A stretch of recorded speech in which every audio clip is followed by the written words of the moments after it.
एक आम इंसान अगर इस गार्जियन के सामने खड़ा होता तो शायद उस भयानक दबाव से ही उसका हार्ट फेल हो जाता। अर्जुन के म्यूटेटेड रिफ्लेक्स किसी भी नॉर्मल इंसान से 100 गुना तेज थे, लेकिन उस अंधेरे में उस अदृश्य विशाल हाथ का वार इतना खौफनाक था कि अर्जुन का वो गॉड लेवल रिफ्लेक्स भी धोखा खा गया। हवा ऐसे फटी जैसे किसी ने वैक्यूम को बीच से बेरहमी से चीर दिया हो। अर्जुन की इंस्टिंक्ट्स चीखीं। उसने आखिरी सेकंड के भी 1000वें हिस्से में खुद को दाईं तरफ झोंका। लेकिन वो गार्जियन कोई आम जानवर नहीं था। वो एक ऐसा डिफेंस एल्गोरिदम था जिसके कोड में रहम नाम की कोई चीज फीड नहीं थी। उसका वो विशाल हाथ अर्जुन के शरीर को सीधे तौर पर छू भी नहीं पाया, लेकिन वार की शॉक वेव किसी बिना ब्रेक वाली मालगाड़ी की तरह सीधे अर्जुन के सीने से टकराई। अर्जुन का शरीर हवा में किसी सूखे पत्ते की तरह उठ गया। हवा में पीछे की तरफ उड़ते हुए अर्जुन को अपनी पसलियों के मुड़ने का वो डरावना एहसास हुआ जो किसी भी इंसान का दिमागी संतुलन बिगाड़ दे। अगले ही पल उसकी पीठ टनल की एक प्राचीन खुरदुरी दीवार से जा टकराई। दीवार का वो ठोस पत्थर चटका और भारी मलबे के साथ अर्जुन एक छोटे घुप अंधेरे वाले साइड चेंबर के अंदर जा गिरा। सीने के अंदर पसलियों के चटकने का दर्द उठा। फेफड़ों में हवा अचानक ब्लॉक हो गई। जमीन पर गिरते ही अर्जुन का शरीर एक धनुष की तरह ऐंठ गया। मुंह के अंदर खून का कसैना स्वाद और सदियों पुरानी धूल की घुटन भर गई। गले से सिर्फ काले खून की एक थूक निकली जो उस अंधेरे फर्श पर गिरकर गायब हो गई। क्या मजाक चल रहा है बे? अर्जुन का दिमाग दर्द की धुंध के बीच भी फ्रस्ट्रेट हो रहा था। एक मुसीबत खत्म नहीं होती और यहां साला दूसरा यमराज खड़ा है। अगर ये एक और वार सीधा लगा तो बॉडी पैक करने के लिए भी कुछ नहीं बचेगा। टनल के सन्नाटे को चीरते हुए उस गार्जियन के भारी धातु जैसे कदमों की आवाज नजदीक आने लगी। वो भाग नहीं रहा था। उसमें कोई गुस्सा या जल्दबाजी नहीं थी। वो बस अपना काम कर रहा था। धातु के फर्श पर उसके हर कदम से जो कंपन उठ रहा था वो सीधे अर्जुन के दिमाग पर हथौड़े मार रहा था। अर्जुन ने कांपते हुए हाथों को मलबे पर टिकाकर उठने की कोशिश की। उंगलियां उस अंधेरे में धूल और टूटे हुए पत्थरों को टटोल रही थीं। तभी उसके दाहिने हाथ की उंगलियां किसी ठंडी, भारी और अजीब सी खुरदुरी चीज से टकराईं। वो कोई पत्थर नहीं था। अर्जुन ने उस चीज को टटोला। वो एक बहुत ही भारी, विशाल धातु की मूठ थी। एक तलवार। लेकिन ये किसी पुराने राजा की सजावटी लोहे की तलवार नहीं थी। ये उसी अज्ञात धातु की बनी तलवार थी जिससे वो बाहर रखा आर्टिफैक्ट बना था। गार्जियन के कदम अब उस छोटे से चेंबर के बिल्कुल बाहर आकर रुक गए थे। उसकी विशाल परछाई ने बाहर की बची खुची नीली रोशनी को भी निगल लिया था। अर्जुन के पास सोचने का कोई ऑप्शन नहीं था। उसने उस भारी तलवार की मूठ पर हथेली रखी और उंगलियों को कस लिया। जैसे ही त्वचा ने उस अज्ञात धातु को पकड़ा, शरीर के अंदर एक इलेक्ट्रिक शॉक सा दौड़ गया। अर्जुन के गले से एक दर्दनाक चीख निकलने वाली थी जिसे उसने दांतों को होठों पर गड़ाकर रोक लिया। ये कोई जादुई हथियार नहीं था जो उसे रातों रात हीरो बना दे। ये एक भूखे परजीवी की तरह था। उस तलवार ने अर्जुन के शरीर में दौड़ती हुई उस उबलती हुई म्यूटेटेड एनर्जी को भांप लिया था। गर्दन और हाथों की वो काली नसें एक भयानक नीली रोशनी के साथ जल उठी। तलवार ऊर्जा को चैनलाइज कर रही थी, लेकिन साथ ही वो उसकी नसों को अंदर से जला भी रही थी। ऐसा लग रहा था जैसे किसी ने उबलता हुआ तेजाब उसकी नसों में भर दिया हो। ये ताकत मेरी नहीं है। अर्जुन की आंखों के सामने धुंधलापन छाने लगा। ये हथियार मुझे चुन नहीं रहा, ये साला मुझे खा रहा है। अगर मैं अभी रुका तो मैं बच जाऊंगा, लेकिन फिर मैं कुछ नहीं रहूंगा, सिर्फ एक लाश। कलाई की त्वचा से धुआं उठने लगा, लेकिन इसी बेइंतहा दर्द के बीच उस भारी बेजान तलवार की धार के बीच से एक बहुत ही बारीक नीली रोशनी की रेखा दौड़ गई। सदियों की धूल उस धातु से झड़कर गिर गई। हथियार जाग चुका था। गार्जियन ने चेंबर के मुहाने से अपना विशाल हाथ अंदर डाला। इस बार वो अर्जुन को कुचल देना चाहता था। अर्जुन ने पसलियों के दर्द को इग्नोर करते हुए पूरी म्यूटेटेड ताकत दाहिने हाथ में इकट्ठा की और उस भारी तलवार को हवा में लहराया। गार्जियन का हाथ जैसे ही नीचे आया, अर्जुन की नीली चमकती हुई तलवार सीधे उस अदृश्य दबाव को चीरते हुए उस मशीन की कलाई से जा टकराई। कोई फिल्मी चिंगारियां नहीं उड़ी। इसके बजाय एक भयानक मैग्नेटिक प्रेशर पैदा हुआ। टकराव के उस एक बिंदु से हवा का ऐसा बवंडर छूटा जिसने पूरे कमरे की धूल को एक झटके में उड़ाकर दीवारों पर दे मारा। अर्जुन को लगा कि उसने गार्जियन का हाथ काट दिया है, लेकिन धूल छटते ही उसकी आंखें फटी की फटी रह गईं। तलवार की धार गार्जियन की उस कठोर धातु को 1 इंच भी नहीं काट पाई थी। वो सिर्फ टकराकर रुक गई थी। और फिर गार्जियन ने अपनी असली ताकत दिखाई। गार्जियन ने कोई मुक्का नहीं मारा। उसकी छाती से एक अजीब सी नीली वेव निकली। अचानक अर्जुन के आसपास की हवा का दबाव 100 गुना बढ़ गया। Gravity crush. अर्जुन के घुटने झटके से जमीन पर टकरा गए। उसके कंधे ऐसे झुक गए जैसे किसी ने 100 किलो का लोहे का पिलर उसकी गर्दन पर रख दिया हो। टनल का वो ठोस धातु वाला फर्श अर्जुन के घुटनों के दबाव से चटकने लगा।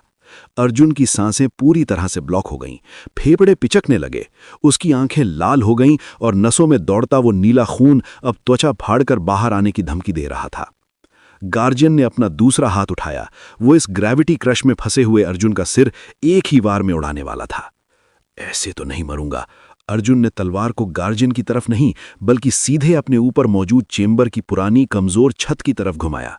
उसने अपनी पूरी जान लगाकर उस तलवार से एक भारी शॉकवेव ऊपर की तरफ फेंकी। एक भयानक धमाके के साथ चेंबर का एक बहुत बड़ा हिस्सा टूटकर सीधा गार्जियन और अर्जुन के बीच आ गिरा। टनों भारी मलबा गार्जियन के ऊपर गिरा, जिससे उसका ग्रेविटी फील्ड 1 सेकंड के लिए टूट गया। पूरा चेंबर धूल के एक घलिए और डरावने गुबार से भर गया। विजिबिलिटी 0 हो गई। दबाव हटते ही अर्जुन खांसते हुए एक तरफ लुढ़क गया। इसकी बॉडी पर यह तलवार काम नहीं कर रही। अर्जुन धूल के उस अंधेरे में अपनी सांसें कंट्रोल करने की कोशिश कर रहा था। ये बाहर से अभेद्य है, तो फिर कमजोरी कहाँ है? धूल के उस गुबार के बीच गार्जियन उस मलबे को हटाते हुए दोबारा खड़ा हो रहा था, और तभी उस धुंधलके में अर्जुन की तेज शिकारी आंखों ने कुछ पकड़ा। जब गार्जियन ग्रेविटी फील्ड जनरेट करने के लिए ऊर्जा इकट्ठा कर रहा था, तब उसकी विशाल चौड़ी छाती के ठीक बीचों बीच एक छोटा सा चपटा पैनल कुछ सेकंड के लिए खुला था। वहां अंदर एक बहुत ही धीमी लाल रोशनी झपझपा रही थी। वो इसका कोर था, इसका इमरजेंसी ओवरराइड। लेकिन वहां तक पहुंचना सीधे मौत के मुंह में छलांग लगाने से कम नहीं था। गार्जियन ने धूल को चीरते हुए अर्जुन की तरफ एक अंधा वार किया। अर्जुन ने झुककर वार को डॉज करना चाहा, लेकिन वो उस विशाल मशीन की रफ्तार को पूरी तरह मात नहीं दे सका। गार्जियन की ठोस कोहनी अर्जुन के बाएं कंधे पर जाकर टकराई। आंखों के आगे टीवी के स्टैटिक जैसा सफेद धुंधलापन छा गया। कानों में एक सन कर देने वाली आवाज गूंजी। उसके कंधे की हड्डी एक बेहद भद्दी और खौफनाक आवाज के साथ अपनी जगह से खिसक गई थी। डिसलोकेशन। अर्जुन का शरीर हवा में एक कठपुतली की तरह घूमा और वो चेंबर के कठोर फर्श पर जा गिरा। तलवार अब उसके दाहिने हाथ में एक जलते हुए लोहे जैसी लग रही थी। हथेली की खाल उस धातु से चिपककर जल रही थी। बायां हाथ पूरी तरह सुन पड़ चुका था और कंधे से बेजान होकर लटक रहा था। गार्जियन अब पूरी तरह से अर्जुन के ऊपर चढ़ाया था। उसने अपने दोनों हाथों को ऊपर उठाया ताकि एक आखिरी ग्रेविटी क्रश से इस कीड़े को इसी फर्श के साथ हमेशा के लिए पीस दे। अर्जुन के पास अब भागने का कोई रास्ता नहीं था। उसने टनल की दीवार के साथ खुद को टिकाया और अपने लटकते हुए बाएं हाथ को दीवार के एक खरदुरे मलबे में फंसाया। उसने एक गहरी कांपती हुई सांस ली और अपने शरीर को एक खौफनाक झटके के साथ पीछे खींचा। एक भयानक हड्डियों के रगड़ने की आवाज आई। दर्द इतना हिंसक था कि अर्जुन की आंखों से आंसू निकल आए, लेकिन उसने अपने कंधे को वापस उसकी जगह पर बैठा दिया था। म्यूटेशन की वजह से उसकी फटी हुई मांसपेशियां तुरंत जुड़ने लगी थीं, लेकिन इस हीलिंग में उसकी बची खुची ऊर्जा भी तेजी से खत्म हो रही थी। गार्जियन के दोनों हाथ नीचे आ रहे थे। छाती का वो दोबारा पैनल खुला, ग्रेविटी अटैक को चार्ज करने के लिए। वही वो आखिरी मौत का पल था। अर्जुन ने अपनी आखिरी बची खुची ऊर्जा को पैरों में धकेला। उसने तलवार को पूरी ताकत से हवा में घुमाया, लेकिन गार्जियन के शरीर पर नहीं। उसने तलवार को उस छत के टूटे हुए पिलर पर मारा जो गार्जियन के ठीक बगल में था। पिलर टूटकर गार्जियन के कंधे पर गिरा। मशीन का बैलेंस 1 सेकंड के लिए बिगड़ा। अर्जुन ने पैरों को जमीन पर पूरी ताकत से पटका और हवा में उछला। वो सीधा गार्जियन की उस चौड़ी छाती से जाकर टकराया। उसने जलती हुई उस भारी तलवार को अपने दाहिने हाथ से छोड़ दिया। तलवार भारी आवाज के साथ नीचे फर्श पर जा गिरी। अर्जुन ने अपने दोनों हाथों की उंगलियों को गार्जियन के उस खुले हुए चेस्ट पैनल के अंदर घुसा दिया। अंदर का तापमान किसी इंडस्ट्रियल भट्टी से भी ज्यादा भयानक था। वो कोई साधारण आग नहीं थी, वो किसी अज्ञात रेडिएशन वाली गर्मी थी। जैसे ही अर्जुन की उंगलियों ने उस भारी मैनुअल स्विच को छुआ, उसकी उंगलियों की खाल तुरंत झुलसने लगी। मांस के जलने और सिकुड़ने की वो तीखी महक टनल की हवा में फैल गई। अर्जुन की आंखों में दर्द से खून उतर आया था। शरीर उस मशीन की छाती पर लटक रहा था और गार्जियन का हाथ उसे पीछे से नोचने ही वाला था। उसने जलती हुई उंगलियों से उस स्विच को पूरी ताकत से पकड़ा। नसों की वो नीली ऊर्जा उंगलियों से होती हुई उस स्विच के अंदर जाने लगी। अर्जुन ने अपना पूरा वजूद लगाकर उस स्विच को दाईं तरफ घुमा दिया। एक भारी यांत्रिक क्लिक की आवाज हुई। वो आवाज उस टनल की खामोशी में किसी लोहे के टूटने जैसी थी। गार्जियन का हाथ, जो अर्जुन की पीठ को चीरने ही वाला था, हवा में बस कुछ इंच की दूरी पर अचानक रुक गया। उस विशाल मशीन की पूरी बॉडी एक खौफनाक झटके के साथ कांपी। पैनल से निकलने वाली वो लाल रोशनी कुछ सेकंड तक बेतरतीब ढंग से झपझपाई और फिर एक झटके में बुझ गई। एक आखिरी भारी सांस जैसी आवाज उस मशीन के अंदर से निकली। जोड़ों से एक नीली भाप उठी और वो विशाल आकृति अपनी सारी ताकत खो बैठी। गार्जियन किसी गिरे हुए पहाड़ की तरह पीछे की तरफ जा गिरा। पूरा चेंबर एक बार फिर धूल से भर गया। अर्जुन गार्जियन की छाती से फिसलकर नीचे फर्श पर आ गिरा। हर तरफ एक खौफनाक सन्नाटा छा गया। ग्रेविटी का वो जानलेवा दबाव अचानक खत्म हो गया था। सिर्फ अर्जुन के भारी टूटते हुए हांफने की आवाज उस अंधेरे में गूंज रही थी। वो वहीं घुटनों के बल बैठा रहा। जीत मिली थी, लेकिन इसकी कीमत बहुत भारी थी। म्यूटेशन की वजह से उसके जले हुए हाथ और टूटा हुआ कंधा तेजी से हील हो रहे थे। काली पड़ चुकी खाल वापस नॉर्मल हो रही थी, लेकिन इस हीलिंग और उस तलवार के इस्तेमाल ने अर्जुन के शरीर को अंदर से पूरी तरह से खोखला कर दिया था।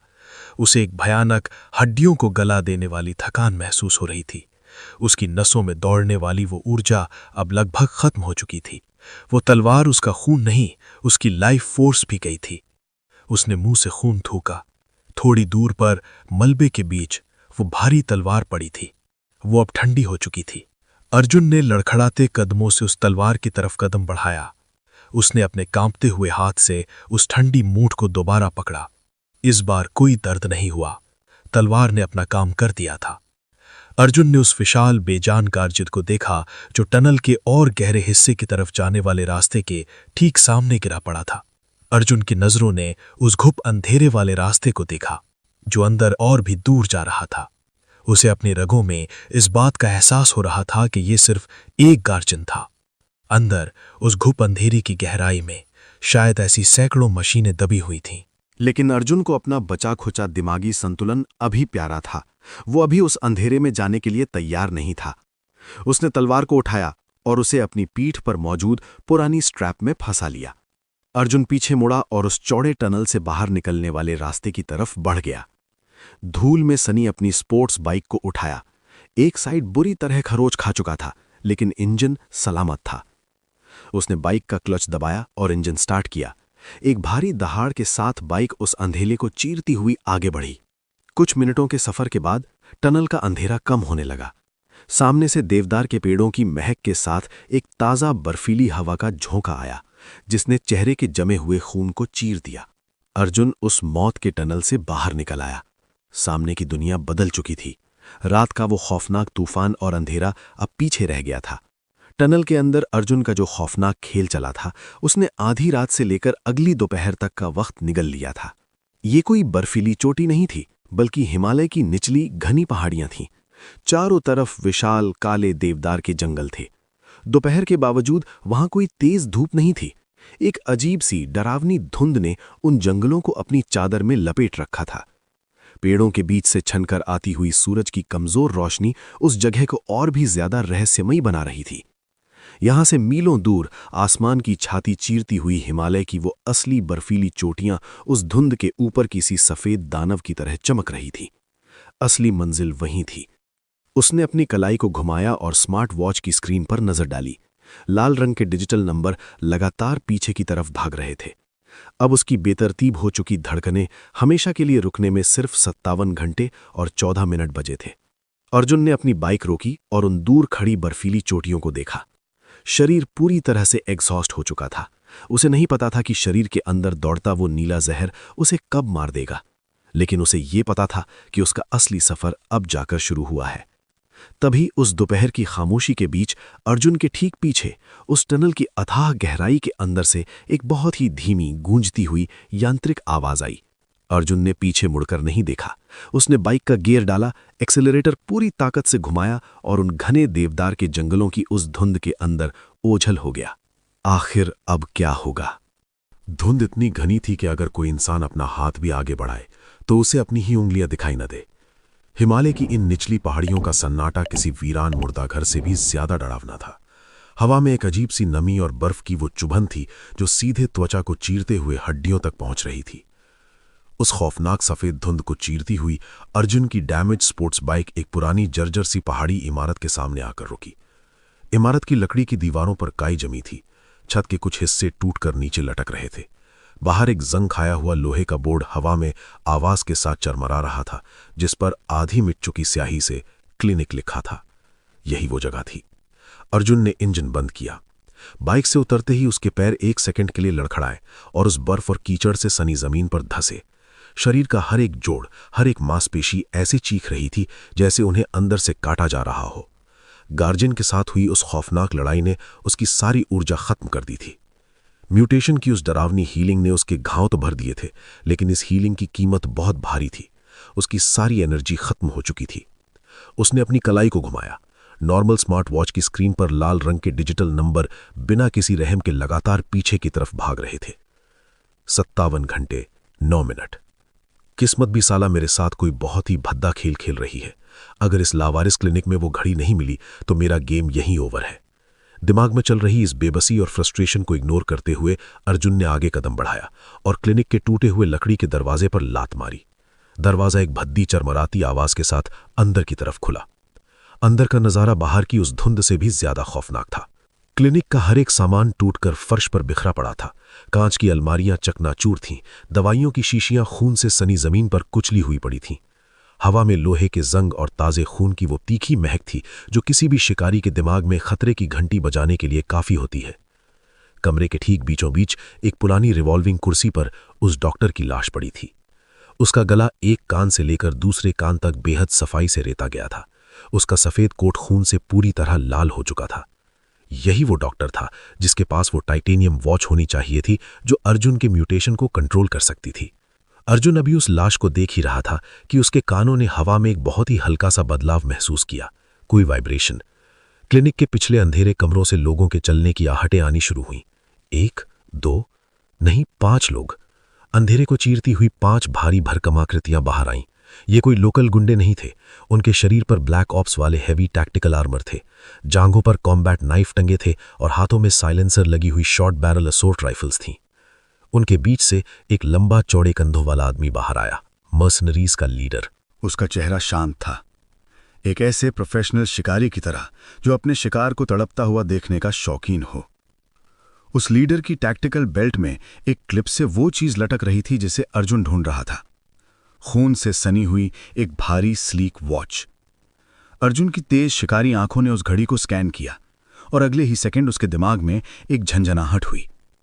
वो घड़ी शायद वो टाइटेनियम की नहीं थी। उसकी धातु में एक अजीब सी ग्रे रंग की चमक थी। वो बिल्कुल वैसी ही धातु लग रही थी जिससे अर्जुन की पीठ पर टंगी वो भारी तलवार बनी थी, लेकिन ये धातु उस तलवार से भी ज्यादा शुद्ध और अलग थी। डॉक्टर बहुत बातूनी था। लीडर की आवाज में एक ठंडी क्रूरता थी। उसने बेल्ट पर लटकी उस घड़ी को एक बार अपनी उंगली से छुआ। मरते वक्त ये बुढ़ा बक रहा था कि जो इस घड़ी को लेने आ रहा है वो तुम सबकी मौत लेकर आएगा। मैंने बाहर तेरी शक्ल देखी, मुझे लगा 500 करोड़ की बाउंड्री वाला अनजान बादशाह कोई खूंखार मॉन्स्टर होगा, लेकिन तुम तो पहले से ही अपनी आधी कब्र में लटके हुए हो। अर्जुन ने कोई जवाब नहीं दिया। उसने बस एक गहरी सांस ली। सीने की पसलियों में दर्द का एक तेज करंट दौड़ा। वो पसलियां जो अभी अभी गार्डियन की फाइट में डैमेज होकर वापस जुड़ी थीं, वो अभी भी बेहद कमजोर थीं। लीडर ने अपनी राइफल अर्जुन की तरफ तान दी। हमें सिर्फ ये घड़ी चाहिए थी। तुम्हारा टाइम अप हो चुका है दोस्त, इसे खत्म करो।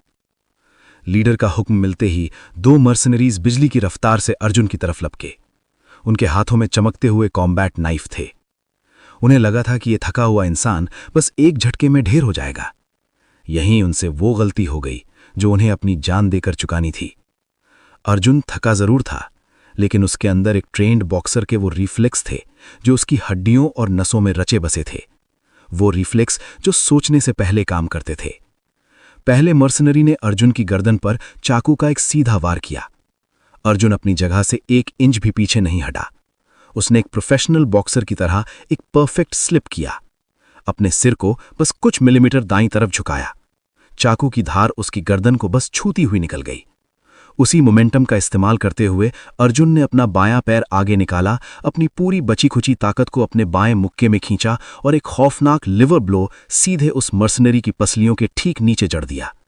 हड्डियों के टूटने की एक तेज करारी आवाज गूंजी, जिसने कमरे के सन्नाटे को फाड़ कर रख दिया। मर्सनरी की आंखें दर्द और शौक से बाहर को आ गईं।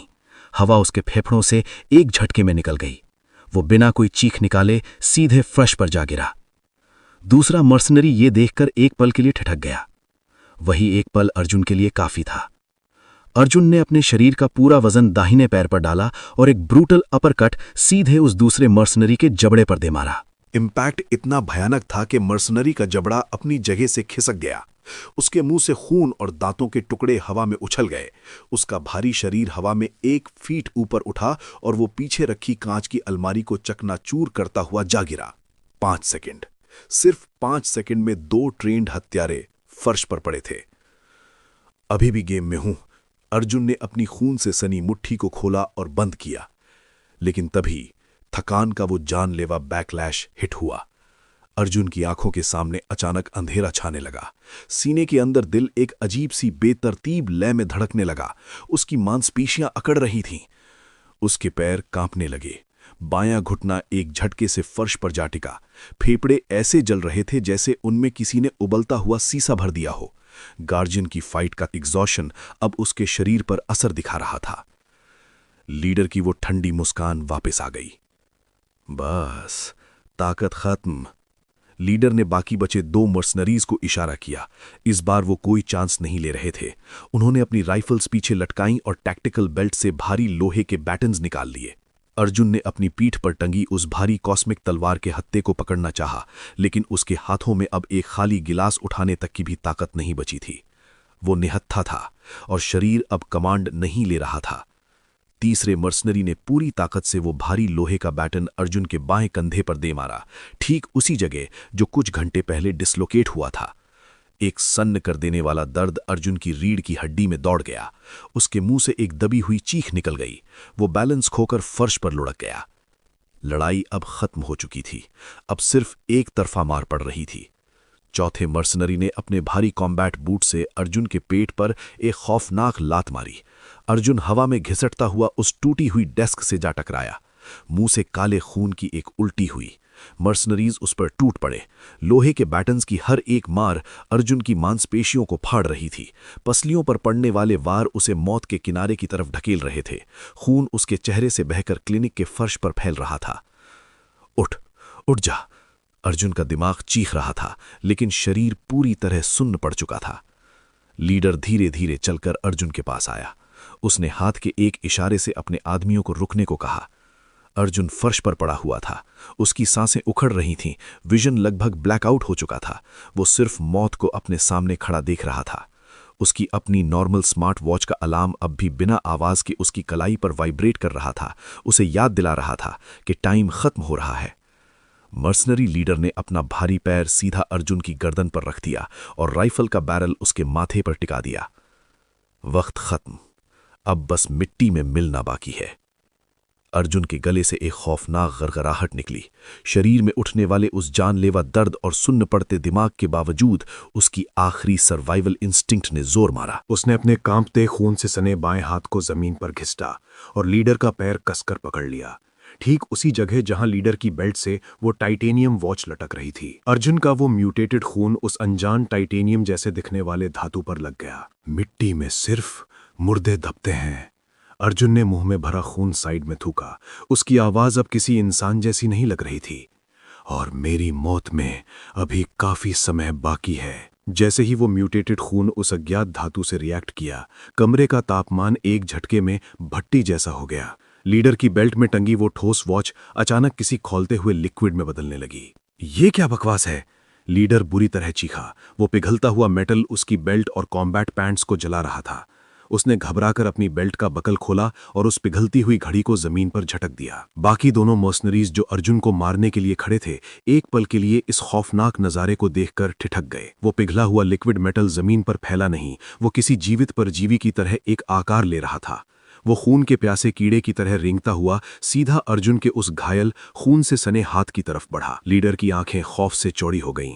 वो सिल्वर और डार्क ग्रे लिक्विड अर्जुन की कलाई से चिपक गया और अगले ही सेकंड वो कॉस्मिक मेटल सुइयों की तरह अर्जुन की त्वचा को भेदता हुआ उसकी कटी हुई नसों के अंदर घुसने लगा। एक भयानक चीर देने वाला दर्द अर्जुन की रीढ़ में दौड़ा। उसका पूरा शरीर हवा में एक झटके से उठा और फिर से जमीन पर गिरा। उसकी मांसपेशियां भयानक रूप से ऐंठ रही थीं। अर्जुन की धुंधली हो चुकी आंखों के ठीक सामने किसी एडवांस साईफाई गेम की तरह एक पारदर्शी स्लीक नीले रंग का विजुअल इंटरफेस यूआई हवा में तैरने लगा। उसमें अजीबोगरीब निशान बने हुए थे। फिर अचानक वो हिंदी में बदल गए। वहां कुछ शब्द बिजली की रफ्तार से टाइप हो रहे थे। सिस्टम अलर्ट, होस्ट की मृत्यु निश्चित, कॉस्मिक धातु मर्ज प्रोटोकॉल आरंभ। अर्जुन की पसलियां जो टूट चुकी थीं वो एक भारी आवाज के साथ वापस अपनी जगह जुड़ने लगीं। वो लिक्विड उसकी नसों में उस म्यूटेटेड खून के साथ फ्यूज हो रहा था। वो किसी सर्किट की तरह उसकी स्किन के नीचे चमक रहा था। अर्जुन को तब एहसास हुआ कि ये धातु सिर्फ उसके शरीर को हील नहीं कर रही थी, ये उसके हर एक सेल को, हर एक कोशिका को अंदर से मजबूत कर रही थी। मर्सनरी लीडर खौफ में पीछे हटने लगा। मारो इसे, अभी मारो! मर्सनरीज ने अपनी राइफल्स उठाईं और अर्जुन पर गोलियों की बौछार कर दी, लेकिन गोलियां अर्जुन तक पहुंच ही नहीं पाईं। अर्जुन के शरीर के चारों तरफ उस मेटल ने एक माइक्रो सेकंड के लिए एक अदृश्य मैग्नेटिक शील्ड बना दी थी। गोलियां उस शील्ड से टकराकर वापस उसी रफ्तार से मर्सनरीज के पैरों और दीवारों पर जा लगीं। मर्सनरीज चीखते हुए जमीन पर गिर पड़े। अर्जुन की आंखों के सामने तैरता वो यूआई लगातार अपडेट हो रहा था। मर्ज प्रक्रिया 100% पूर्ण, कोशिकाओं का सुदृढ़ीकरण संपन्न, शरीर कल्टीवेशन के लिए तैयार, नया नर्वस सिस्टम एक्टिव। अर्जुन की सांसें जो कुछ सेकंड पहले मौत की आखिरी हिचकियां ले रही थीं, वो अब एकदम शांत, गहरी और मशीन की तरह ताकतवर हो गई थीं। हड्डियों को गला देने वाली वो थकान एक झटके में गायब हो चुकी थी।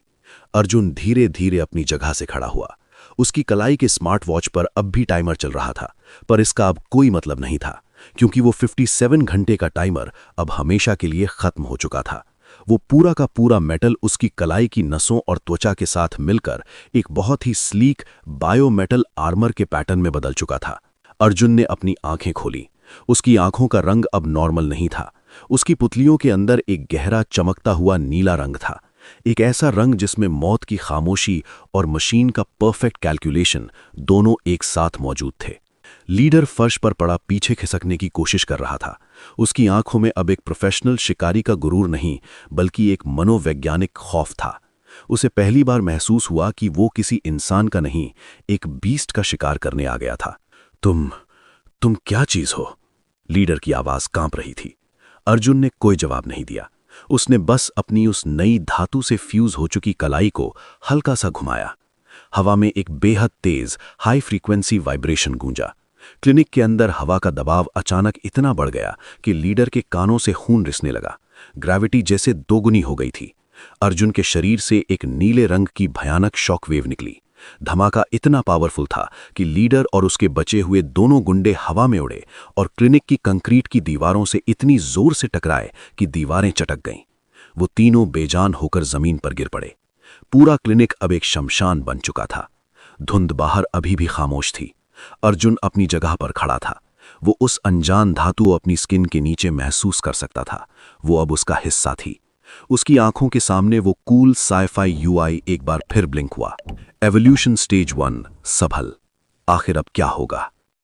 हिमालय की उस जर्जर इमारत में अब सिर्फ मौत की खामोशी थी। टूटे हुए कांच, पलटी हुई डेस्क और जमीन पर बिखरे ताजे खून के बीच अर्जुन अकेला खड़ा था। हवा में अभी भी कटे हुए मांस और बारूद की वो तीखी महक तैर रही थी। मर्सनरीज की लाशें फर्श पर इस तरह पड़ी थीं जैसे किसी तूफान ने उन्हें उखाड़ कर फेंक दिया हो। अर्जुन की सांसें भारी थीं। उसने धीरे से अपने बाएं हाथ को ऊपर उठाया।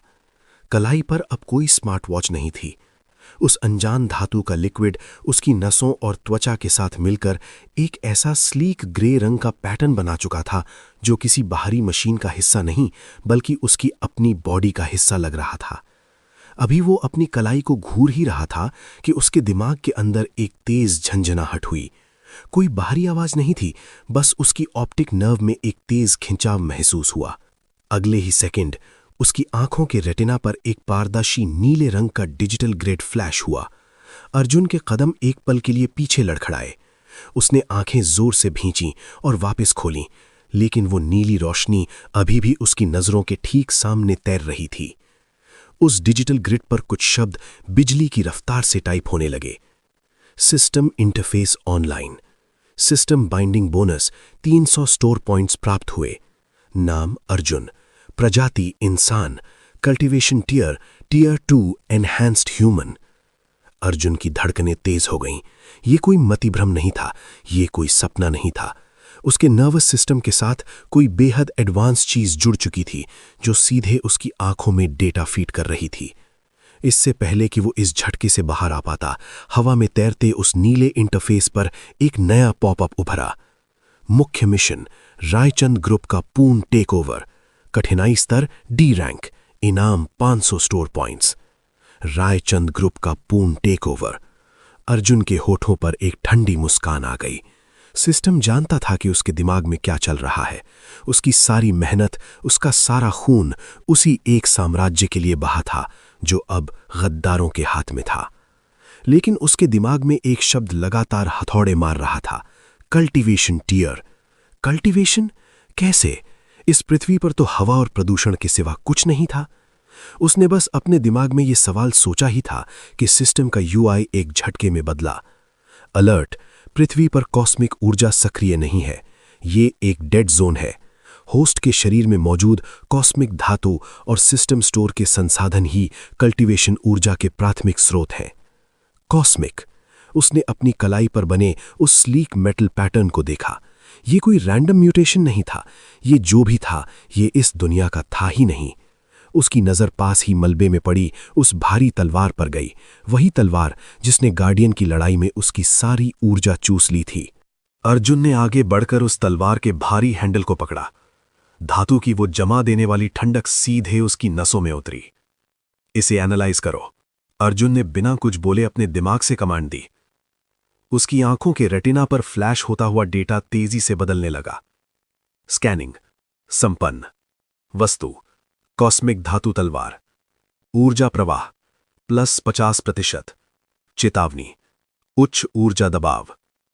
कलाई और तलवार दोनों का ओरिजिन एक ही था। यह सब कोई हादसा नहीं था, यह एक बहुत बड़ा सेटअप था। इतना भारी लोहा हर जगह पीठ पर लाद कर तो नहीं घूम सकता। इसे छुपाने का कोई इंतजाम है? सब स्पेस स्टोरेज सक्रिय। सीमा एक वस्तु। चेतावनी अधिक उपयोग से न्यूरल स्ट्रेस। अर्जुन ने तलवार के हैंडल पर अपनी पकड़ कसी और अपने दिमाग में उस तलवार को एक अंधेरी डायमेंशनल पॉकेट में भेजने का ख्याल किया। अगले ही माइक्रोसेकंड में वो 200 किलो भारी तलवार हवा में गायब हो गई। उसी पल अर्जुन के दिमाग में एक ऐसा तेज और चुभने वाला दर्द उठा, जैसे किसी ने उसके सिर में एक मोटी सुई गाड़ दी हो। वो दर्द से करहाता हुआ घुटनों के बल जमीन पर बैठ गया। शरीर अब एनहांस्ड ह्यूमन बन चुका था, लेकिन दिमाग को अभी इस कॉस्मिक दबाव को झेलने की आदत नहीं थी। कुछ सेकंड बाद वो दर्द धीरे धीरे कम हुआ। अर्जुन ने पसीने से भीगा अपना चेहरा पोंछा और लड़खड़ाते हुए खड़ा हो गया। तलवार अब उसके हाथ में नहीं थी, लेकिन वो अपने दिमाग के एक अंधेरे कोने में उसकी ठंडी मौजूदगी को साफ महसूस कर सकता था। तभी बाहर की गहरी धुंध को चीरती हुई एक बहुत तेज गड़गड़ाहट सुनाई दी। रोटर ब्लेड्स की भारी आवाज से क्लिनिक की खिड़कियों के बचे खुचे कांच भी कांपने लगे। एक ब्लैक ऑप्स चॉपर पहाड़ी के समतल हिस्से पर लैंड कर रहा था। दरवाजा एक झटके से खुला। खन्ना जी और निशा हथियारों के साथ अंदर दाखिल हुए। अंदर का नजारा देखकर खन्ना जी के कदम वहीं के वहीं जम गए। फर्श पर बिखरा खून, मर्सनरीज की लाशें और उनके बीच खड़ा अर्जुन। अर्जुन की शर्ट फट चुकी थी, खून के धब्बे सूख कर काले पड़ चुके थे, लेकिन सबसे ज्यादा खौफनाक उसकी प्रेजेंस थी। उसकी आंखों के अंदर एक बहुत ही गहरी, शांत और ठंडी नीली चमक थी।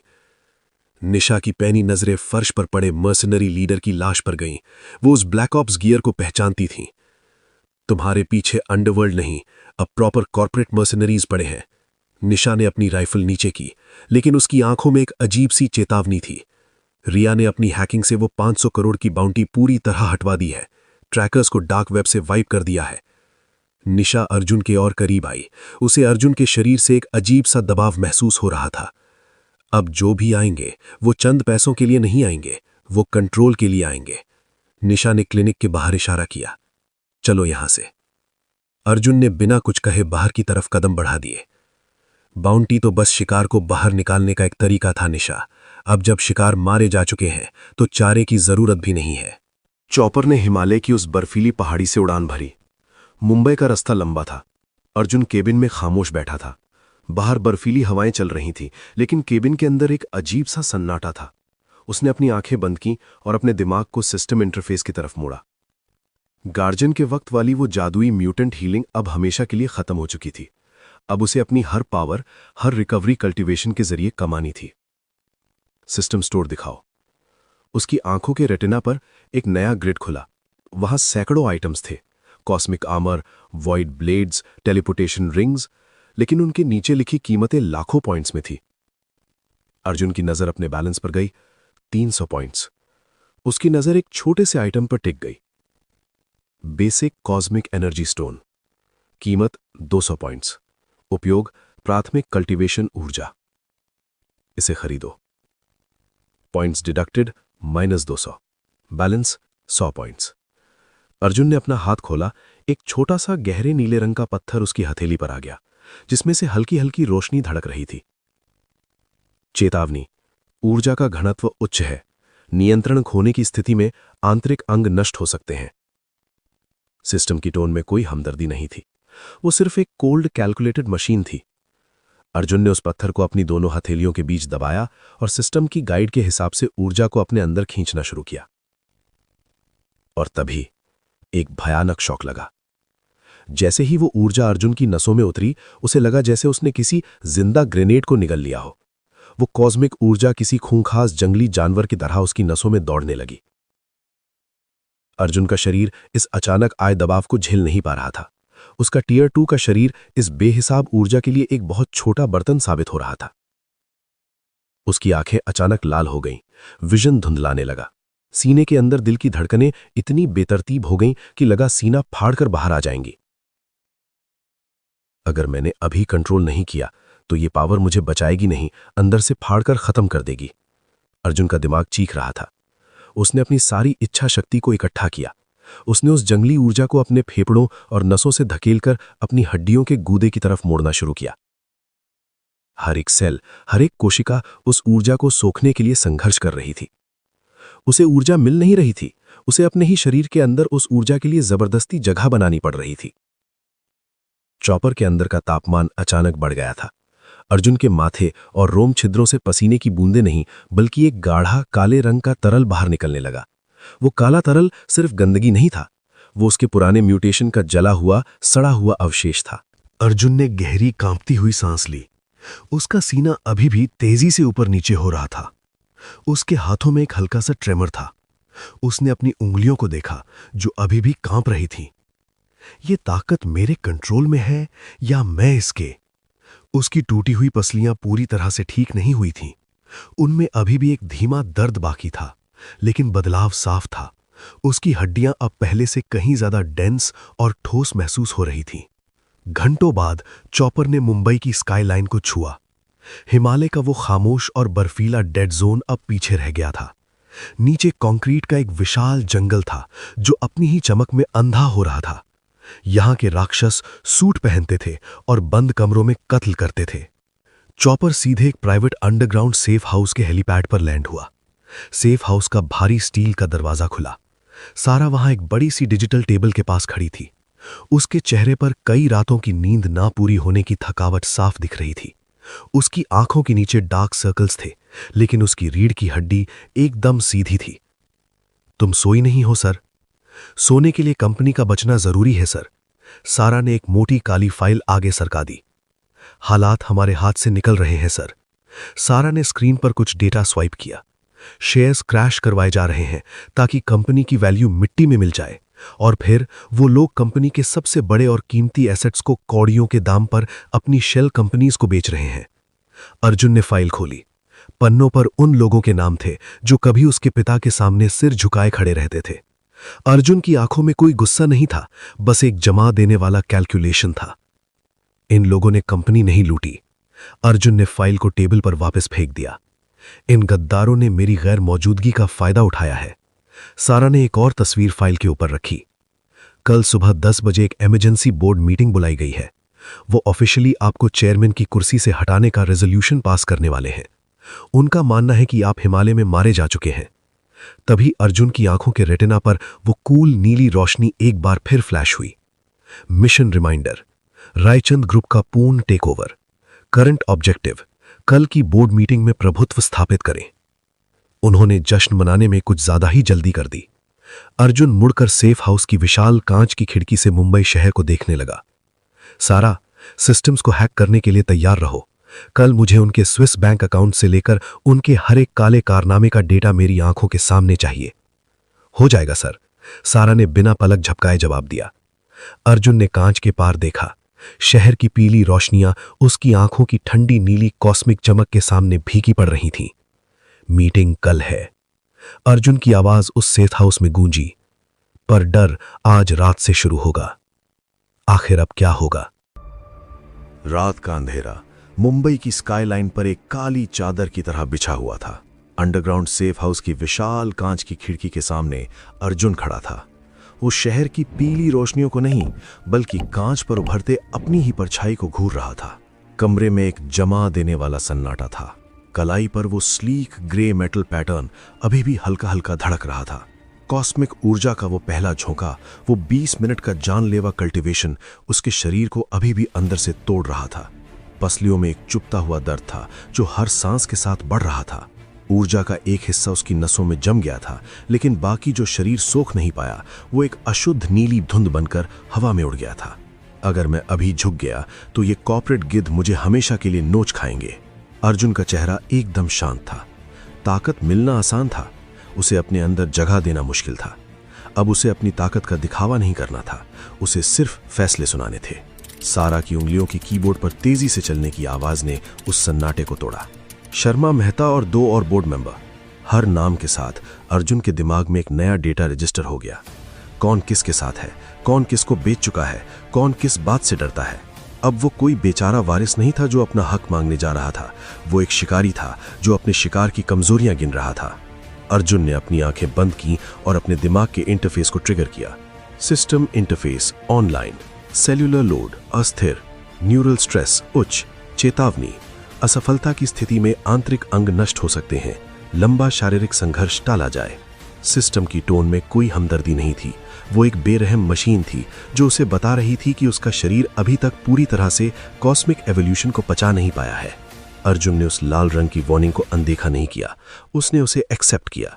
ये ताकत मुझे बचाएगी नहीं, अगर मैंने इसे कंट्रोल नहीं किया तो ये मुझे अंदर से फाड़ देगी। अर्जुन ने मुट्ठी कसी। उसे आज खून नहीं बहाना था, उसे आज दिमाग से हड्डियां तोड़नी थीं।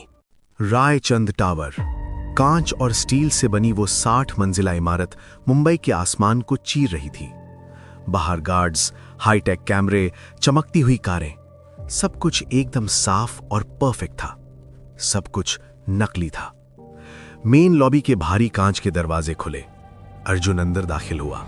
कोई शोर नहीं, कोई बैकग्राउंड म्यूजिक नहीं, बस एक ऐसा आदमी जो अब खुद को चुप रखकर मारना सीख चुका था। लॉबी में खड़े 3 सिक्योरिटी गार्ड्स ने उसे देखा, लेकिन कोई उसे रोक नहीं पाया। अर्जुन का पूरा वजूद बदल चुका था। वो अब कोई घबराया हुआ लड़का नहीं, एक खौफनाक प्रेडेटर लग रहा था। एक गार्ड की नजर अर्जुन के ब्लैक सूट की स्लीव के नीचे से चमकते उस मेटल पैटर्न पर पड़ी। गार्ड की रीढ़ की हड्डी में एक ठंडी सिहरन दौड़ गई। उसने तुरंत अपनी निगाहें नीचे कर लीं और 2 कदम पीछे हट गया। मंजिल नंबर 60, द बोर्ड रूम। अंदर का माहौल किसी जश्न से कम नहीं था। महंगे सिगार और शैंपेन की महक हवा में तैर रही थी। विशाल ओक टेबल के चारों ओर बैठे बोर्ड मेंबर्स काफी कॉन्फिडेंट लग रहे थे। शर्मा और मेहता के चेहरों पर एक खौफनाक शांति थी। जीत उनकी जेब में थी। तो ये तय रहा। मेहता ने अपनी लेदर की फाइल बंद की। चेयरमैन की कुर्सी आधिकारिक तौर पर खाली घोषित की जाती है। अगर विक्रम मरा भी नहीं है तो हम उसे अभी कानूनी तौर पर खत्म कर देंगे। मेहता ने सामने रखे शैंपेन के ग्लास को उठाने के लिए अपना हाथ बढ़ाया। दरवाजा बिना किसी आवाज के खुला। मेहता का हाथ हवा में ही जम गया। अर्जुन दरवाजे पर रुका। 1 सेकंड, फिर वो कमरे के अंदर चला। उसके भारी बूट्स की आवाज ने शैंपेन के गिलासों की खनक को हमेशा के लिए शांत कर दिया। कमरे का तापमान वही था। एसी की ठंडी हवा चल रही थी, लेकिन अचानक सबको पसीना आने लगा। कोई जादुई हवा भारी नहीं हुई थी, लेकिन एक खौफनाक मनोवैज्ञानिक दबाव ने कमरे को जकड़ लिया था। एक बोर्ड मेंबर ने घबराकर पानी का गिलास उठाया, लेकिन उसका हाथ इस कदर कांप रहा था कि पानी छलक कर मेज पर गिर गया। दूसरे ने अपनी रेशमी टाई को उंगलियों से खींचकर ढीला कर दिया। डर बाहर से नहीं, उनके अंदर से पैदा हो रहा था। तुम यहां कैसे आए? शर्मा की आवाज में एक कंपन था जिसे वो लाख कोशिशों के बाद भी छुपा नहीं पाया। यह सवाल देर से पूछा। अर्जुन की आवाज में कोई गुस्सा नहीं था, कोई जल्दबाजी नहीं। अर्जुन चेयरमैन की कुर्सी की तरफ नहीं गया। वो उस विशाल ओक टेबल के ठीक सामने जाकर खड़ा हो गया। उसका पोस्चर एकदम सीधा था। आंखें मौत जैसी शांति के साथ हर एक गद्दार को स्कैन कर रही थीं। मिस्टर शर्मा, अर्जुन ने बहुत ही शांत लहजे में पहला नाम लिया। कमरे में सन्नाटा और गहरा हो गया। शर्मा की सांसें अटक गईं। कमरे में सन्नाटा और गहरा हो गया। शर्मा की सांसें अटक गईं। Bahamas account? अर्जुन खामोश खड़ा रहा। शर्मा के चेहरे का रंग उड़ता हुआ साफ दिखा जा सकता था। कल रात। अर्जुन की आवाज एकदम सपाट थी। 40 करोड़। शर्मा धम्म से अपनी कुर्सी पर गिर पड़ा। तभी टेबल के दूसरे छोर से एक भारी आवाज आई। मेहता अपनी कुर्सी पर पीछे की तरफ टिक गया। उसने अपने चेहरे पर एक नकली शांति ओढ़ ली थी। उसने अर्जुन को नीचा दिखाने के लिए एक ठंडी मुस्कान बिखेरी। ये सब बकवास है। मेहता ने अपनी उंगलियां आपस में फंसा ली। अगर तुम जिंदा लौट भी आए हो तो भी ये फालतू के डिजिटल सबूत कोर्ट में टिकते नहीं है। ये लीगल दुनिया है अर्जुन। तुम बिना तैयारी के यहां आकर हमें डरा नहीं सकते। मेहता ने उसे सीधा चैलेंज किया था। कमरे में बैठे बाकी गद्दारों को मेहता की बात सुनकर थोड़ी हिम्मत मिली। अर्जुन की पुतलियों में एक खौफनाक शांति छा गई। कोर्ट? अर्जुन ने टेबल पर अपनी उंगलियां रखीं और थोड़ा आगे की तरफ झुका। किसने कहा कि मैं तुम्हें कोर्ट ले जा रहा हूं? दीवार पर लगी विशाल प्रेजेंटेशन स्क्रीन अचानक फ्लैश हुई। सारा ने बाहर से अपना हैक शुरू कर दिया था। स्क्रीन पर कोई लीगल नोटिस नहीं था। वहां शर्मा, मेहता और बाकी बोर्ड मेंबर्स के स्विस बैंक अकाउंट्स का लाइव फीड चल रहा था। सबके अकाउंट्स में करोड़ों का बैलेंस दिख रहा था। और फिर अर्जुन ने अपनी उंगली से टेबल पर हल्का सा टैप किया। स्क्रीन पर दिख रहे सारे नंबर 1 सेकंड के अंदर लाल हो गए। उनके ऊपर कड़े लाल शब्द चमकने लगे। खाता निलंबित, पहुंच रद्द, जांच के अधीन। सब कुछ लॉक हो गया। उनकी सारी शेल कंपनियां, उनके विदेशी एसेट्स, सब कुछ फ्रीज हो गया। मेहता की वो नकली शांति पैनिक में बदल गई। वो अपनी कुर्सी से उछलकर खड़ा हो गया। उसकी आंखें स्क्रीन पर फटी की फटी रह गई। ये क्या है? मेरा पैसा तुमने क्या किया? मेहता का पूरा शरीर कांपने लगा। ये सब झूठ है। शर्मा अपनी कुर्सी से उठ खड़ा हुआ और पसीना पहुंचता हुआ मेहता की तरफ देखने लगा। ये हमारी अंदर की गलतफहमी है अर्जुन। मेहता ने मुझे गलत कागज दिए थे। मैं? तुमने खुद मुझे वो डिटेल्स दिए थे। कमरा अब खुद को बचाने की होड़ में टूट रहा था। हर कोई दूसरे को खा जाने को तैयार था। गलतफहमी नहीं, चोरी। अर्जुन की एक ठंडी लाइन कमरे में गूंजी। बस एक लाइन। अब कोई अपनी कुर्सी पर टिक कर नहीं बैठा था। सबकी रूह कांप रही थी। अर्जुन ने बंदूक नहीं निकाली थी, लेकिन उसने एक ही झटके में उन सब का वजूद मिटा दिया था।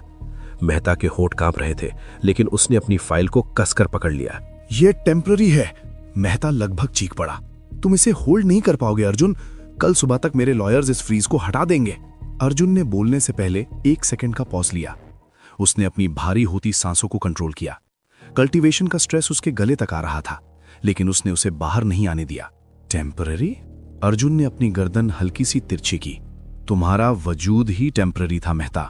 तभी दीवार पर लगी विशाल स्क्रीन फिर से फ्लैश हुई, लेकिन इस बार वो साला का इंटरफेस नहीं था। स्क्रीन पर एक अजीब सा ग्लिच आया। तस्वीरें टूटने लगी और एक लाल रंग का अलर्ट पूरी स्क्रीन पर छा गया। चेतावनी, अज्ञात routing ID, protocol 0, data hack. Earpiece में सारा की आवाज गूंजी। उसकी आवाज में पहली बार एक खौफ था, एक कंपन था। सर, स्क्रीन पर जो आखिरी फाइल खुल रही है वो मैंने नहीं भेजी। ये डेटा हमारे सिस्टम से नहीं आ रहा है। कोई हमारा ही सिस्टम हैक कर रहा है। कोई हमें देख रहा है। अर्जुन की नीली आंखों की पुतलियां सिकुड़ गईं। ये फाइल किसी लोकल प्लेयर की नहीं है। अर्जुन समझ गया। खेल सिर्फ इस बोर्डरूम के गद्दारों का नहीं था। इनके ऊपर भी कोई और था। कोई बहुत बड़ा मास्टरमाइंड जो अभी भी परछाइयों में छिपा था। 0। कंट्रोल मिल गया था, लेकिन मास्टर अभी बाहर था। अर्जुन पहली बार अपनी जगह से हिला। वो धीरे से चलकर उस भारी चेयरमैन की कुर्सी तक गया। वो एक लड़के की तरह नहीं, कंपनी के इकलौते मालिक की तरह उस कुर्सी पर बैठा। आज का वोट अर्जुन ने गद्दारों की तरफ देखा। कैंसल। शर्मा ने कुछ बोलने के लिए मुंह खोला।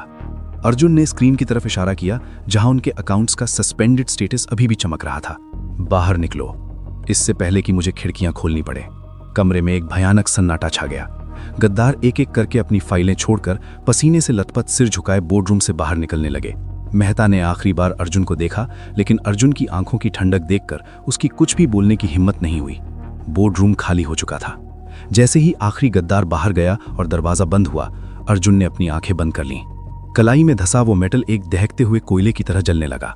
अर्जुन का दाहिना हाथ जो ओक की टेबल पर रखा था अचानक कांपने लगा। उसने मुट्ठी भींचकर उस कंपन को रोकने की कोशिश की, लेकिन हाथ का कांपना साफ दिख रहा था। उसका विजन एक सेकंड के लिए धुंधला हुआ। सांसें भारी हो गईं। जीत मिल गई थी, लेकिन शरीर अंदर से टूट रहा था। हर जीत मेरे शरीर से कर्ज वसूलती है। तभी ईयरपीस में सारा की आवाज फिर से आई। इस बार उसकी टोन में एक तीखी वार्निंग थी। सर, रायचन टावर की लॉबी में 6 ब्लैक एसयूवीज का एक कॉन्वॉय दाखिल हुआ है। सिक्योरिटी कैमरे बाईपास हो चुके हैं। अंदर आने वाले लोग हमारे नहीं हैं। अर्जुन ने अपनी आंखों के सामने तैरते नीले इंटरफेस को देखा। मिशन रिमाइंडर, रायचन ग्रुप का अगला राजा। सिस्टम वार्निंग, टेक ओवर पूरा नहीं हुआ। अर्जुन की पसलियों में दर्द अभी भी था। उसके हाथ अभी भी हल्के से कांप रहे थे, लेकिन उसके होठों पर एक ठंडी खौफनाक मुस्कान आ गई। ये तो बस पहला दरवाजा था। आखिर अब क्या होगा? 60वीं मंजिल से नीचे उतरती लिफ्ट के अंदर एक भारी और दम घूंटू सन्नाटा था। हल्की पीली रोशनी में अर्जुन का पसीने से भीगा चेहरा शीशे पर चमक रहा था। बायां हाथ लिफ्ट की ठंडी स्टील वाली दीवार पर टिका था। उंगलियों में एक हल्का कंपन था, जिसे रोकने के लिए उसने अपनी मुट्ठी कसकर भींच ली। कलाई पर मौजूद ग्रे मेटल अब किसी दहकते कोयले की तरह तप रहा था। पसलियों का दर्द अब एक धीमी टीस से बढ़कर हर सांस के साथ चुभने वाले कांटे में बदल चुका था। सिस्टम अलर्ट, जैविक भार अस्थिर, न्यूरल स्ट्रेस उच्च, अपरिचित ऊर्जा की प्रतिध्वनि दर्ज। सिस्टम की नीली स्क्रीन पर चमकते वो लाल शब्द साफ बता रहे थे कि अर्जुन का शरीर अपनी हदें पार कर रहा था। ये सिर्फ कल्टीवेशन का दर्द नहीं था, ये उस असीम शक्ति को जबरदस्ती एक कमजोर और टूटे हुए बर्तन में रोकने की कीमत थी। लिफ्ट की दीवारों में अचानक एक हल्का कंपन महसूस हुआ। ये इमारत की मशीनरी की आवाज नहीं थी, बल्कि नीचे किसी भारी और खूंखार चीज की आहट थी। अर्जुन के होठों पर एक टेढ़ी और खूंखार मुस्कान आ गई। उसने अपनी उंगली कान में लगे ईयरपीस पर रखी। लाइटें काट दो, सिर्फ लाल इमरजेंसी बत्तियां जलनी चाहिए। रायचन टावर की विशाल लॉबी अचानक घने अंधेरे में डूब गई। सिर्फ लाल रंग की इमरजेंसी लाइटें एक डरावनी ताल के साथ झपकने लगी। कांच के भारी दरवाजे एक ही प्रहार में टूटकर फर्श पर बिखर गए। कांच के हजारों टुकड़ों के बीच 6 भारी और लंबे साए लॉबी में दाखिल हुए। ये आम भाड़े के टट्टू नहीं थे, उनकी चाल में एक अजीब सा मशीनी संतुलन था। लाल रोशनी में उनके चेहरे पत्थर की तरह भावहीन थे। गर्दन के पीछे उभरी काली नसें साफ बता रही थी कि उनके खून के साथ कोई खतरनाक प्रयोग किया गया था। लिफ्ट का दरवाजा धीरे से खुला। 6 के 6 हत्यारों ने अपनी बंदूकें एक साथ दरवाजे की तरफ तान दी। लिफ्ट अंदर से पूरी तरह खाली थी। फर्श पर सिर्फ अर्जुन का काले रंग का कोट पड़ा था। उन 6 हत्यारों के बीच एक पल का सन्नाटा छा गया। शिकार गायब नहीं हुआ था, वो इसी अंधेरे में कहीं छुप गया था। तभी लीडर ने हाथ से एक इशारा किया। बिना कोई आवाज किए पूरी यूनिट ने एक घेरा बनाना शुरू कर दिया। हवा में अचानक एक तीखी गंध फैल गई। सबसे पीछे खड़े हत्यारे को अपने कान के पास एक ठंडी सांस महसूस हुई। इससे पहले कि वो पलटकर अपनी बंदूक घुमाता, एक लोहे जैसे सख्त हाथ ने उसकी गर्दन को पीछे से दबोच लिया। अंधेरे में एक सूखी हड्डी के टूटने की खौफनाक आवाज गूंजी। हत्यारे का सिर एक झटके से पीछे मुड़ गया और उसका भारी शरीर बिना किसी आवाज के जमीन पर गिर पड़ा। बाकी 5 तुरंत उस आवाज की तरफ घूमे। एक ने बिना पलक झपकाए ट्रिगर दबा दिया। अर्जुन सामने नहीं था, वो एक भारी खंबे की ओट में गायब हो चुका था। घेरा छोटा करो, ब्लाइंड स्पॉट्स कवर करो। लीडर की आवाज किसी मशीन की तरह ठंडी और भारी थी। तभी एक हत्यारे ने अपनी बेल्ट से एक छोटी सी कैप्सूल निकाली और उसे फर्श पर पटक दिया। हवा में अचानक एक नीले रंग का इलेक्ट्रॉनिक जाल सा फैल गया। अर्जुन की कलाई पर मौजूद मेटल ने एक भयानक गर्म झटका दिया। सिस्टम अलर्ट, अपरिचित स्कैनिंग हस्तक्षेप, जैविक डेटा रिसाव का खतरा। अर्जुन की आंखों के सामने का दृश्य एक पल के लिए झिलमिलाया। दिमाग के अंदर एक सुई चुभने जैसा दर्द उठा। इसी 1 सेकंड की चूक का फायदा हत्यारों ने उठा लिया। दो हत्यारे बिजली की रफ्तार से अर्जुन की तरफ लपके। एक ने अर्जुन के प्रहार को अपने फोरआर्म से ब्लॉक किया। हड्डी से हड्डी टकराने की भयानक आवाज आई, लेकिन हत्यारे के चेहरे पर दर्द का कोई नामो निशान नहीं था। वो पूरी तरह से सुन्न था। दूसरे ने एक सिंक्रोनाइज्ड छलांग लगाई और अपनी बंदूक की नोक सीधा अर्जुन की गर्दन की तरफ बढ़ाई। बंदूक के बैरल के आगे लगी सिरिंज जैसी सुई अर्जुन की त्वचा से बस कुछ मिलीमीटर दूर थी। अर्जुन ने अपनी पूरी ताकत लगाकर पीछे की तरफ डक किया, लेकिन हत्यारे की गति उम्मीद से कहीं ज्यादा तेज थी। एक भारी प्रहार अर्जुन के सीने पर पड़ा। उसके कदम पीछे लड़खड़ाए और वो एक कांच की दीवार को चीरता हुआ सीधा दूसरे कमरे में जा गिरा। कांच का वो मोटा हिस्सा चकनाचूर होकर चारों तरफ बिखर गया। अर्जुन घुटनों के बल नीचे गिरा। सीने के अंदर मौजूद कॉस्मिक दबाव अब उसके गले तक आ चुका था। अर्जुन का विजन एक पल के लिए दो हिस्सों में बटा। घुटने कांप उठे और सांस गले में ही अटक गई। उसने अपनी उंगलियों को फर्श पर गड़ा दिया ताकि वो गिर ना जाए। मुंह के अंदर जंग लगे लोहे जैसा कड़वा स्वाद फैल गया। खांसते हुए अर्जुन में लाल खून की एक गाढ़ी बूंद जमीन पर थूक दी। अगर मैंने अभी कंट्रोल नहीं किया तो अगला प्रहार झेल नहीं पाऊंगा। फैलते हुए खून को देखकर हत्यारों की आंखें चमक उठी। एक ने जमीन पर फैल रहे खून में से एक थोड़ा सा हिस्सा अपनी मेटल की उंगली से उठाया और जबान पर लेकर चख लिया। हत्यारे की मशीनी तरह ठंडी नजरों में अचानक एक अजब सी ख्वाहिश नाजिल हुई। हत्यारे ने मौका देखा और अपनी सुई वाली बंदूक फिर से अर्जुन की गर्दन की तरफ बढ़ाई। सुई की नोक लगभग उसकी नस को छूने ही वाली थी। फर्श पर घुटने टेके हुए अर्जुन ने अपना सिर ऊपर उठाया। उसके लाल खून से सने होठों पर एक खूंखार और बेपरवाह मुस्कान खिंच गई। तो तुम खून पीने आए हो? अर्जुन ने अपनी कलाई घुमाई और हत्यारे की कलाई को हवा में ही जकड़ लिया। अपनी एनहांस्ड ह्यूमन ताकत का पूरा इस्तेमाल करते हुए उसने एक झटके में हत्यारे का हाथ उल्टी दिशा में मोड़ दिया। हड्डी के छिलने और मांस के फटने की गूंज दीवारों से टकराई। हत्यारे की पकड़ ढीली हुई। अर्जुन खड़ा हुआ और उसने उस हत्यारे का सिर सीधा कंक्रीट के खंबे पर दे मारा। हेलमेट के चिथड़े उड़ गए और वो हत्यारा बिना किसी हरकत के ढेर हो गया। बाकी बचे 3 हत्यारे अब एक साथ अर्जुन की तरफ बढ़ रहे थे। अब कोई बचाव नहीं, सिर्फ एक खूंखार प्रहार था। तीसरे मर्सनरी ने शॉक बे फायर करनी चाहिए। अर्जुन ने हवा को चीरते हुए एक तेज स्लाइड ली और अपनी कोहनी सीधा उसके घुटने पर दे मारी। घुटना उल्टी तरफ मुड़ गया। मर्सनरी के जमीन पर गिरते ही अर्जुन ने उसके शरीर को ढाल की तरह इस्तेमाल किया और चौथे के वार को रोका। उसी मोमेंटम में अर्जुन ने घूमकर 5वें के कंठ पर एक प्राणघातक प्रहार किया। कंठ की नली पूरी तरह कुचल गई। कलाई का मेटल अब भट्टी की तरह दहक रहा था। आंखों के कोनों में लाल रंग की पट्टियां नाचने लगी थी। System alert, critical neural load, हृदय गति सीमा से बाहर। अपने कांपते हाथों को फर्श पर टिकाया और अर्जुन धीरे से खड़ा हो गया। लॉबी में अब सिर्फ एक आदमी जिंदा बचा था, उनका लीडर। लीडर ने अपनी बंदूक अर्जुन के सीने पर टिका दी। सुई की नोक त्वचा को चुभने लगी थी। तभी लीडर के कान में लगे ईयरपीस से एक बहुत ही शांत और मशीनी आवाज गूंजी। अर्जुन ने लीडर के कान से वो ईयरपीस एक झटके में छीना। उसने उसे अपने कान में लगाया। सीने की भारी सांसों को कंट्रोल करने के लिए उसने 1 सेकंड का पॉज लिया। रिकवरी अपेक्षा से तेज है। आवाज में कोई भावना नहीं थी, सिर्फ एक ठंडा कैलकुलेशन था। अर्जुन खामोश रहा। तुम्हारे भीतर जो जागा है उसकी कीमत तुम्हें अभी पता नहीं है। मुंह के किनारे लगा लाल खून पोंछते हुए अर्जुन की आंखों में नीली आग भड़क उठी। चेहरे छुपाने वालों की कीमत मैं बहुत जल्दी वसूलता हूं। दूसरी तरफ से 1 सेकंड का सन्नाटा रहा। हमने सिर्फ पहला माप लिया है। कॉल कट गई। अर्जुन ने वो ईयरपीस अपने जूतों के नीचे कुचल दिया। लीडर ने हमला करना चाहा, पर अर्जुन की गति अब इंसानी नहीं थी। दोनों घुटनों पर एक साथ प्रहार किया और लीडर फर्श पर गिर पड़ा। अर्जुन नीचे झुका और उस अजीब सी बंदूक को गौर से देखा। वो कोई गोली दागने वाली मशीन नहीं थी। बैरल के आगे एक सिरिंज जैसा मैकेनिज्म लगा था और पीछे कांच की छोटी छोटी शीशियां थी। ये लोग जान लेने नहीं, उसका डीएनए चोरी करने आए थे। म्यूटेशन का स्तर नापना ही उनका असली शिकार था। सुई को उंगलियों से तोड़कर अर्जुन ने लीडर की जैकेट की तलाशी ली। जेब से एक भारी और ठंडा काला मेटल का टोकन हाथ लगा। उस पर एक अजीब सा आड़ा तिरछा निशान बना था। वो निशान किसी खूंखार जानवर के पंजे जैसा दिख रहा था। सिस्टम अलर्ट, अज्ञात प्रतीक, डेटाबेस में कोई जानकारी नहीं। टोकन को मुट्ठी में बंद कर अर्जुन टावर के टूटे दरवाजों से बाहर निकला। रात की ठंडी हवा उसके पसीने से भीगे चेहरे पर टकराई। बारिश की हल्की बूंदें माथे की जलन को शांत करने की कोशिश कर रही थी। पूरी सड़क सुनसान थी। तभी अर्जुन की इंद्रियों ने कुछ महसूस किया। सड़क के दूसरी तरफ एक अंधेरी गली में एक लंबी काले रंग की कार खड़ी थी। उस गाड़ी के शीशे पूरी तरह काले थे। अर्जुन की आंखों के सामने एक चेतावनी फ्लैश हुई। सिस्टम अलर्ट, जैविक विसंगति दर्ज, अपरिचित ऊर्जा सिग्नेचर।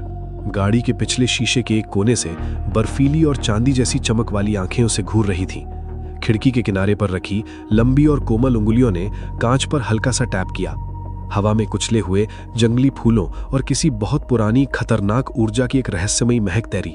जलती हुई त्वचा, डिजिटल स्टैटिक। जैसे ही वो गंध अर्जुन तक पहुंची, उसकी कलाई का ग्रे मेटल अचानक भयानक रूप से तपने लगा। उसकी त्वचा जलने लगी। अर्जुन के विजन में सिस्टम की स्क्रीन स्टैटिक से भर गई। अर्जुन की आंखें सिकुड़ गईं। उसने अपनी मुट्ठी कसी और सड़क पार करने के लिए अपना एक कदम आगे बढ़ाया। उसकी नसें एक अनजान हमले के लिए तन गईं। सिस्टम अलर्ट, संपर्क वर्जित, स्तर अज्ञात, पीछे हटे। तभी कार बिना कोई आवाज किए अंधेरे में पीछे की तरफ खिसकी और 1 सेकंड के अंदर परछाइयों में हमेशा के लिए गायब हो गई। अर्जुन बारिश में खड़ा उस खाली गली को घूरता रहा। कलाई का मेटल अभी भी तप रहा था और कंधा पूरी तरह सुन्न पड़ चुका था। आखिर अब क्या होगा? सुबह की पहली किरण सेफ हाउस के विशाल शीशे को चीरती हुई अंदर आई, जैसे किसी डार्क थिएटर में अचानक कोई तेज स्पॉटलाइट जल गई हो। अर्जुन ने धीरे से अपनी आंखें खोली। कल रात की उस खूनी लड़ाई का दर्द जो पसलियों में किसी जंग लगे चाकू की तरह चुभ रहा था, अब पूरी तरह से वाष्प बन चुका था। उसका शरीर ऐसे हल्का और ऊर्जावान महसूस हो रहा था जैसे सालों पुराना कोई भारी कर्जा अचानक चुकता हो गया हो। उसने अपनी बाईं बांह को ऊपर उठाया और स्लीव को पीछे खिसकाया। कलाई पर मौजूद वो डरावना ग्री मेटल पैटर्न अब पूरी तरह से गायब हो चुका था। वहां की त्वचा एकदम साफ और बेदाग थी। तो आखिरकार इस कमजोर शरीर ने उस कॉस्मिक आग को पी ही लिया। अर्जुन ने अपनी आंखें मूंद कर अंदर की तरफ ध्यान लगाया। नाभि के ठीक ऊपर एक नीली रोशनी का पुंज किसी छोटे से धड़कते हुए सूरज की तरह महसूस हो रहा था। अचानक उसकी इंद्रियां किसी सुपर कंप्यूटर की तरह तेज हो गईं। 3 कमरे दूर चल रही सारा के कदमों की आहट उसे ऐसे सुनाई दे रही थी जैसे वो उसके बगल में खड़ी हो। वो सारा की बढ़ती हुई धड़कन की रफ्तार और खून के बहाव तक को साफ महसूस कर पा रहा था। उसने कांच की मेज पर रखे एक भारी स्टील के पेपरवेट को देखा। अर्जुन ने उसे छुआ नहीं, बस अपनी मुट्ठी को हवा में बहुत धीरे से बंद किया। हवा में एक अजीब सा दबाव पैदा हुआ, जैसे ग्रेविटी ने अचानक अपना नियम बदल लिया हो। वो भारी स्टील का पेपरवेट तेजी से वाइब्रेट करने लगा और फिर बिना किसी सहारे के कांच से 1 मिलीमीटर ऊपर हवा में तैरने लगा। अर्जुन ने अपनी मुट्ठी ढीली की और पेपरवेट एक भारी आवाज के साथ वापस कांच पर गिर पड़ा। ये सिर्फ एक शुरुआत है, मैं अब इंसान नहीं रहा। हवा में बिना किसी आवाज की एक नीली पारदर्शी स्क्रीन उभार आई। Physical integration complete, inner cosmic core active, main mission complete, take over of Raichen group, progress 92%। Arjun के होठों पर एक गहरी कॉन्फिडेंट मुस्कान खिंच गई। तभी दरवाजे के खुलने की तेज आवाज आई। सारा हाथ में एक डिजिटल टैबलेट लिए अंदर दाखिल हुई। उसके हील्स की आवाज किसी टिक टिक करते टाइम बॉम्ब की तरह पूरे कमरे में गूंज रही थी। सारा के चेहरे पर कोई आम सेक्रेटरी वाला पैनिक नहीं था, बल्कि एक खौफनाक सर्जिकल सटीकता थी। सर, इन्वेस्टर्स ने बोर्ड रूम के बाहर का पूरा वेटिंग एरिया जैम कर दिया है। सारा ने टैबलेट को मेज पर रखते हुए अपनी आवाज को बेहद कंट्रोल में रखा। मार्केट खुलते ही हमारे शेयर्स 60% तक गोता लगा चुके हैं। सिंघानिया ने इमरजेंसी इन्वेस्टर वोटिंग बुला ली है और आधे घंटे में फैसला होना है। अर्जुन ने अपनी शर्ट के आखिरी बटन लगाते हुए सारा की तरफ एक शांत निगाह डाली। सिंघानिया के पास बोर्ड के 45% लोगों के प्रॉक्सी साइन हैं। अगर आज सुबह की वोटिंग में हम हारे तो वो हॉस्टाइल टेक ओवर के लीगल पेपर्स पर साइन कर देगा। मीडिया की ओबी वैंस बिल्डिंग के नीचे खड़ी हैं। अर्जुन ने सोफे से अपना कोट उठाया। उसकी आंखों के सामने नीली स्क्रीन एक बार फिर से चमकी। Mission reward locked, corporate dominion package. मुझे वो खेल सबसे ज्यादा पसंद है जिनमें दांव पर साम्राज्य लगा हो। गाड़ी निकालो सारा, अर्जुन ने अपनी कलाई पर एक महंगी घड़ी बांधते हुए बेहद ठंडे लहजे में कहा। आज किसी का घमंड नीलाम होने वाला है। रायचंद टावर का विशाल मीटिंग हॉल, अंदर का माहौल किसी कसाईखाने जैसा था, जहां सिंघानिया सबसे बड़ा छुरा हाथ में लेकर बैठा था। सिंघानिया अपनी मेन चेयर के ठीक बगल वाली कुर्सी पर किसी 80 के दशक की फिल्म के भ्रष्ट नेता की तरह पैर फैलाकर बैठा था। उसके सामने वकीलों की पूरी एक फौज खड़ी थी और मेज पर लीगल पेपर्स का एक भारी बंडल रखा था। उसके चारों तरफ बैठे इन्वेस्टर्स के चेहरों पर खौफ का पसीना साफ दिख रहा था। रायचंद ग्रुप अब एक लाश है और मैं इसका अंतिम संस्कार करने आया हूं, सिंघानिया ने मेज पर अपनी उंगली ठोकते हुए भारी और घमंडी आवाज में कहा। तभी बोर्डरूम के भारी लकड़ी के दरवाजे बिना किसी आवाज के खुले। पूरे कमरे का तापमान जैसे अचानक 10 डिग्री नीचे गिर गया। अर्जुन अंदर दाखिल हुआ। उसकी चाल में कोई हड़बड़ी नहीं थी। उसका हर एक कदम सिंघानिया के गुरूर पर हथौड़े की तरह पड़ रहा था। सिंघानिया ने अपनी घबराहट छुपाने के लिए एक घटिया सी हंसी हंसते हुए अपनी सिगार का धुआं उड़ाया। ये बच्चों के खेलने की जगह नहीं है लड़के। सिंघानिया ने लीगल पेपर्स का बंडल अर्जुन की तरफ खिसकाया। इस पर साइन करो और अपनी बची कुछ इज्जत लेकर घर बैठ जाओ, वरना कल सुबह के अखबार में रायचंद ग्रुप का नाम दीवालिया छपेगा। कमरे में एक भारी सन्नाटा छा गया, लेकिन अर्जुन ने उन पेपर्स को देखा तक नहीं। उसने धीरे से अपनी मेन चेयर संभाली और अपनी कोहनियां मेज पर टिका दी। तुम एक शिकारी की तरह आए थे सिंघानिया, लेकिन तुम भूल गए कि तुम एक शेर की मांद में बैठे हो। अर्जुन ने सारा की तरफ एक हल्का सा इशारा किया। ये क्या बकवास? सारा ने अपने टैबलेट पर एक लाल बटन दबा दिया। दीवार पर लगी विशाल प्रेजेंटेशन स्क्रीन अचानक ऑन हो गई। स्क्रीन पर रायचंद ग्रुप का लाइव स्टॉक ग्राफ चल रहा था, जो लाल रंग में किसी टूटी हुई पतंग की तरह सीधे नीचे गिर रहा था। लेकिन अचानक वो लाल रेखा रुकी। कमरे में बैठे हर शख्स की सांसें थम गईं। ग्राफ की लाल रेखा 1 सेकंड के लिए कांपी और फिर अचानक एक सीधी हरे रंग की रॉकेट लाइन बनकर ऊपर भागने लगी। ये क्या हो रहा है? एक इन्वेस्टर अपनी कुर्सी से उछल पड़ा और उसके हाथ से पानी का गिलास छूटकर गिर पड़ा। Silent buyback. अर्जुन की आवाज में किसी धारदार ब्लेड जैसी ठंडक थी। स्क्रीन पर डेटा फ्लैश होने लगा। गद्दारों के स्विस बैंक से सीज किए गए हजारों करोड़ रुपए और अर्जुन के पास मौजूद इमरजेंसी वीटो पावर के सारे फंड्स एक साथ मार्केट में इंजेक्ट कर दिए गए थे। ये गैर कानूनी है। तुम्हारे पास इतने फंड्स कहां से आए? सिंघानिया का चेहरा किसी पुराने कागज की तरह पीला पड़ गया। लाइव स्क्रीन पर सिंघानिया की होल्डिंग का परसेंटेज गिरने लगा। जो सिंघानिया कुछ देर पहले 45% शेयर्स का मालिक बनकर बैठा था, उसका स्टेक डाइल्यूट होकर महज 4% पर आ गिरा। ये पैसा मेरा था और अब ये शेयर्स भी मेरे हैं। अर्जुन ने स्क्रीन की तरफ बिना देखे ही जवाब दिया। सिंघानिया घबराहट में अपनी कुर्सी से खड़ा हो गया। उसकी सिगार उसके मुंह से छूटकर कालीन पर गिर पड़ी। लेकिन वो कॉर्पोरेट भेड़िया इतनी आसानी से हार मानने वाला नहीं था। तुम मुझे इस तरह नहीं हरा सकते। सिंघानिया ने मेज पर मुक्का मारते हुए दहाड़ने की कोशिश की। बाहर मीडिया खड़ी है। मैं अभी बाहर जाकर इस हॉस्टाइल बायबैक का पर्दाफाश करूंगा। कल सुबह तक तुम जेल की सलाखों के पीछे होगे। अर्जुन ने अपने होठों पर एक खूंखार मुस्कान सजाई। उसने कुर्सी पर पीछे की तरफ झुकते हुए अपने हाथ आपस में फंसा लिए। बाहर जाने से पहले अपना फोन चेक कर लो सिंघानिया। अर्जुन ने बहुत ही चबा चबा कर हर एक लफ्ज बोला। मीडिया को अभी अभी तुम्हारे विदेशी खातों की लिस्ट और टैक्स चोरी के असली दस्तावेज मिल चुके हैं। सिंघानिया के चेहरे का बचा कुचा खून भी सूख गया। और हाँ, अर्जुन ने आंखें से कोड़ते हुए आखिरी वार किया। फाइनेंशियल क्राइम सेल की 2 गाड़ियां इस वक्त तुम्हारी बिल्डिंग के नीचे तुम्हारा ही इंतजार कर रही हैं। वो डबल स्लैप इतना भयानक था कि सिंघानिया के घुटने जवाब दे गए। वो लड़खड़ाते हुए अपनी ही कुर्सी पर धड़ाम से गिर पड़ा। उसका पूरा हॉस्टाइल टेकओवर का जाल उसी के गले का फंदा बन चुका था। तुम मेरी कंपनी खरीदने आए थे सिंघानिया। अर्जुन अपनी कुर्सी से खड़ा हुआ और उसने अपनी दोनों हथेलियां मेज पर टिका दी। उसकी आवाज पूरे बोर्ड रूम में एक शेर की दहाड़ की तरह गूंज उठी। तुम मेरी कंपनी खरीदने आए थे सिंघानिया। मैंने अभी तुम्हारा होल्डिंग ग्रुप खरीद लिया है। ये वो तमाचा था जिसकी गूंज शेयर मार्केट से लेकर अंडरवर्ल्ड तक जाने वाली थी। सिंघानिया की वकीलों की फौज बिना एक शब्द बोले वहां से खिसकने लगी। सिंघानिया सदमे में कुछ बड़बड़ाता हुआ बेइज्जत होकर बोर्ड रूम से बाहर भाग खड़ा हुआ। बाकी बचे इन्वेस्टर्स चुपचाप सिर झुकाए बैठे रहे। उनका लालच अब पूरी तरह से अर्जुन के खौफ में बदल चुका था। मीटिंग खत्म होने के बाद अर्जुन अपने प्राइवेट केबिन में वापस आ गया। उसने खिड़की के पास खड़े होकर मुंबई के आसमान को देखा। तभी उसकी आंखों के सामने सिस्टम की नीली स्क्रीन एक ज्वालामुखी की तरह फट पड़ी। Main mission complete, Raichand group full control, progress 100%। Arjun ने एक लंबी और सुकून भरी सांस ली। महीनों का डिफेंस अब आखिरकार डोमिनेशन में बदल चुका था। स्क्रीन पर सुनहरे रंग का एक बड़ा सा पॉपअप चमका। Reward 1 issued, genesis black lab access unlocked. एक अंडरग्राउंड बेस। अब मेरे पास कॉस्मिक मटेरियल को रिफाइन करने की अपनी पर्सनल कल्टीवेशन फैक्ट्री है। अर्जुन की आंखें चमक उठी। सिस्टम फिर से झिलमिलाया। Reward 2 issued, proprietary satellite network unlocked. Global scanning और म्यूटेंट ट्रैकिंग। अब छुपने की बारी मेरी नहीं, उन शिकारियों की है। और फिर आखिरी सबसे बड़ा डोपामाइन हिट स्क्रीन पर फ्लैश हुआ। Reward 3 issued, 10,000 tech points added. वो अब एक शिकार से उठकर इस साम्राज्य का असली फंडेड किंग बन चुका था।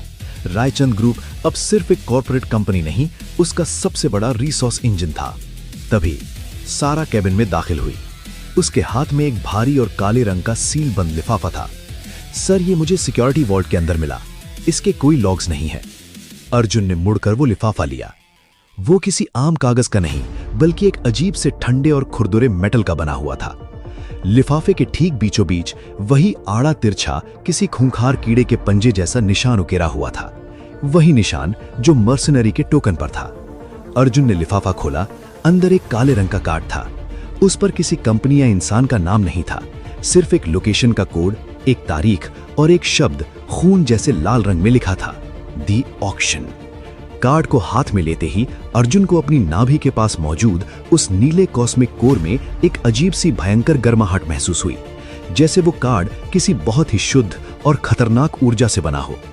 तभी केबिन की हवा में अचानक एक बहुत ही धीमी लेकिन सम्मोहित कर देने वाली महक तैर गई। कुचले हुए जंगली फूलों और किसी बहुत पुरानी प्राचीन शक्ति की मिलीजुली गंध। अर्जुन की आंखें तुरंत केबिन के विशाल कांच की तरफ घूमी। हवा में सिस्टम की नीली स्क्रीन एक पल के लिए भयंकर रूप से झिलमिलाई। Unidentified energy signature detected, level measurement impossible. कांच पर अर्जुन की अपनी परछाई के ठीक पीछे बस 1 सेकंड के 1000वें हिस्से के लिए एक और अक्स उभरा। चांदी जैसी चमकती हुई बर्फीली आंखें और कांच को छूती हुई लंबी कोमल उंगलियां। अर्जुन बिजली की रफ्तार से पीछे मुड़ा। वहां कोई नहीं था। केबिन का दरवाजा अंदर से बंद था। उसने वापस कांच की तरफ देखा। अब वहां सिर्फ मुंबई शहर की ऊंची इमारतें और उसकी अपनी परछाई थी, लेकिन हवा में वो फूलों की गंध अभी भी ताजा थी। अर्जुन ने वापस उस काले कार्ड की तरफ देखा। उसकी नजरों ने अचानक कार्ड के सबसे निचले हिस्से पर फोकस किया। वहां बहुत ही बारीक अक्षरों में एक खौफनाक लाइन लिखी हुई थी, your blood has already been listed for bidding, यानी तुम्हारे खून की नीलामी पहले ही लिस्ट की जा चुकी है। अर्जुन के होठों पर एक भूखी और खूंखार मुस्कान आ गई। कॉर्पोरेट की जंग खत्म हो चुकी थी, लेकिन पर्दे के पीछे की उस खूंखार दुनिया ने उसे ढूंढ ही लिया था। एक ऐसी दुनिया जहां पैसा नहीं, खून और ताकत की बोली लगती थी। आखिर अब क्या होगा? सारा की उंगलियां जेनेसिस ब्लैक लैब के मेन फ्रेम कीबोर्ड पर किसी मशीन गन की तरह चल रही थी। बड़ी स्क्रीन पर वो काले रंग का मेटल कार्ड रखा था, जिसे लेजर स्कैनर डिकोड करने की कोशिश कर रहा था। सर, ये एड्रेस मुंबई के किसी भी म्युनिसिपल या मिलिट्री डेटाबेस में एग्जिस्ट ही नहीं करता। सारा ने अपने माथे का पसीना पोंछते हुए कहा, ये लोकेशन किसी डेड जोन में है, शहर के सीवेज सिस्टम से 300 फीट नीचे। अर्जुन ने स्क्रीन पर उभरते हुए उन लाल रंग के कोऑर्डिनेट्स को देखा। उसके चेहरे पर कोई घबराहट नहीं थी, बस एक शिकारी वाली ठंडी मुस्कान थी। तो कॉर्पोरेट की चमकती दुनिया के ठीक नीचे असली दरिंदों का बेसमेंट बना हुआ है। हवा में सिस्टम की नीली पारदर्शी स्क्रीन फ्लैश हुई। Location decoded, subterranean sector alpha, threat level unknown. Security team को रेडी करूं सर? सारा ने इंटरकॉम की तरफ हाथ बढ़ाते हुए पूछा। अर्जुन ने अपना काला लेदर कोट पहनते हुए सारा का हाथ बीच में ही रोक दिया। नहीं सारा, जहां मैं जा रहा हूं वहां हमारी कॉर्पोरेट सिक्योरिटी किसी खिलौने की तरह टूट जाएगी। अर्जुन ने कोट का कॉलर खड़ा किया और दरवाजे की तरफ मुड़ गया। इस दलदल में मुझे अकेले उतरना होगा। मुंबई की एक पुरानी और बंद पड़े इंडस्ट्रियल इलाके का खंडर। रात के अंधेरे में वहां सिर्फ सन्नाटा था। अर्जुन उस लोकेशन पर पहुंचा जहां एक जंग लगी हुई पुरानी मालगाड़ी का डिब्बा खड़ा था। जैसे ही अर्जुन ने उस काले मेटल कार्ड को डिब्बे के भारी दरवाजे पर टच किया, एक ठंडी इलेक्ट्रॉनिक आवाज के साथ जमीन का एक बड़ा हिस्सा खिसकने लगा। वो कोई मालगाड़ी का डिब्बा नहीं, बल्कि एक हैवी ड्यूटी इंडस्ट्रियल एलिवेटर था जो सीधे पाताल की तरफ जा रहा था। हर मीटर के साथ हवा भारी होती जा रही थी। ये कोई हॉरर फिल्म का डर नहीं था, बल्कि किसी असीम दबाव का एहसास था। लिफ्ट जब रुकी और उसके भारी दरवाजे खुले तो अर्जुन की आंखें एक पल के लिए सिकुड़ गईं। सामने कोई अंधेरा बेसमेंट नहीं था, वो एक विशाल रोमन ग्लैडिएटर स्टाइल का अंडरग्राउंड डोम था। माहौल ऐसा था जैसे किसी हाई स्टेक पोकर गेम में दुनिया के सबसे बड़े माफिया अपना मौत का दाव लगा रहे हों। छत से क्रिस्टल के झूमर लटक रहे थे, लेकिन हवा में किसी पुरानी कब्र जैसी ठंडी और भारी गंध थी। यहाँ सिर्फ कॉर्पोरेट दुनिया ऊपर थी, असल किंगडम जमीन के नीचे चल रहा था। वहां मौजूद लोग कोई आम इन्वेस्टर्स नहीं थे। कोई भारी लोहे का मास्क पहने था तो किसी की गर्दन पर अजीब सी चमकती हुई नसें उभर रही थी। कुछ कल्टीवेटर्स के चेहरे पर असामान्य शांति थी। वहां दुनिया भर के अंडरग्राउंड डीलर्स, बायोटेक तस्कर, जीन ब्रोकर्स और डार्क फैक्शंस के लीडर्स बैठे थे। अर्जुन के वहां कदम रखते ही सिस्टम की नीली स्क्रीन फ्लैश होने लगी। Warning, multiple high density biofields detected, status high alert. Arjun एक शांत कोने में जाकर बैठ गया। उसकी आंखें हर एक चेहरे को स्कैन कर रही थीं। तभी डोम के बीचों बीच एक गोल स्टेज पर लाल रंग की स्पॉटलाइट जली। एक लंबा आदमी जिसने अपना आधा चेहरा चांदी के नकाब से ढक रखा था, माइक के सामने आया। द ऑक्शन में आपका स्वागत है। उस नकाबपोश की आवाज पूरे डोम में गूंज उठी। नीलामी शुरू हुई। जो चीजें वहां बिक रही थीं, वो इंसानी समझ से बाहर थीं। नीले तरल पदार्थ में सील किया गया एक म्यूटेंट जानवर का धड़कता हुआ दिल, किसी विशालकाय जीव की रीढ़ की हड्डी का एक जिंदा और रेंगता हुआ हिस्सा, ग्रेविटी को मोड़ने वाले भारी अयस्क का एक छोटा सा टुकड़ा। अर्जुन को अब समझ आ रहा था कि उसकी कॉर्पोरेट जीत तो बस इस खौफनाक समंदर के किनारे पड़ा एक कंकड़ थी। ये महज कोई बाजार नहीं है, ये एवोल्यूशन का कसाई खाना है। अचानक पूरे हॉल का तापमान शून्य से नीचे गिर गया। हवा में एक जानी पहचानी, सम्मोहित कर देने वाली जंगली चमेली और बर्फ जैसी ठंडी गंध तैर गई। अर्जुन की निगाहें तुरंत वीआईपी बैल्कनी की तरफ घूमी। शॉक, वहां वो मौजूद थी। उसे पूरी तरह देखना मुमकिन नहीं था। सिर्फ कांच पर उसकी परछाई, वाइन के ग्लास के स्टेम पर धीरे धीरे खिसकती उसकी लंबी उंगलियां और एक बर्फीला सन्नाटा। उसके अगल बगल खड़े खूंखार कल्टीवेटर्स भी उससे एक कदम की दूरी बनाकर खड़े थे, जैसे उसके पास जाना मौत को दावत हो। सिस्टम के रडार पर एक क्रिटिकल वार्निंग पॉपअप हुई।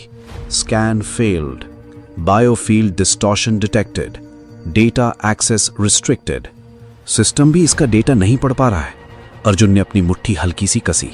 ये औरत ऑक्शन की कोई खरीदार नहीं, ये ऑक्शन शायद उसी की वजह से चल रहा है। तभी ऑक्शनियर ने अपना हथौड़ा मेज पर ठोपा। अब पेश है आइटम नंबर 7। ये कोई हथियार नहीं, बल्कि एक रेयर म्यूटेशन का बेस है। स्टेज पर एक छोटी सी शीशे की ट्यूब लाई गई, जिसके अंदर एक गाढ़ी काले लाल रंग की लिक्विड बूंद थी। Subject A7 genetic blood extract, एक ऐसा खून जो कॉस्मिक डेंसिटी को सहने की असीम ताकत रखता है। अर्जुन के नाभि के पास मौजूद कॉस्मिक कोर 1 सेकंड के लिए कस गया। उसकी धड़कनें भारी हो गईं और त्वचा पर हल्की सी झुरझुरी दौड़ गई। ये मेरा खून है। कल रात लॉबी की लड़ाई में जो बूंद फर्श पर गिरी थी, इन लोगों ने उसे माइक्रो लेवल पर स्क्रैप करके यहां नीलामी पर चढ़ा दिया था। वीआईपी बालकनी में खड़ी उस औरत का शांत भाव पहली बार टूटा। उसने कुछ कहा नहीं, बस उसके हाथ में पकड़ा वाइन का गिलास एक हल्की सी क्रैक आवाज के साथ टूट गया। उसकी निगाहें उस खून की बूंद पर नहीं, बल्कि सीधे नीचे अर्जुन पर गड़ी थीं।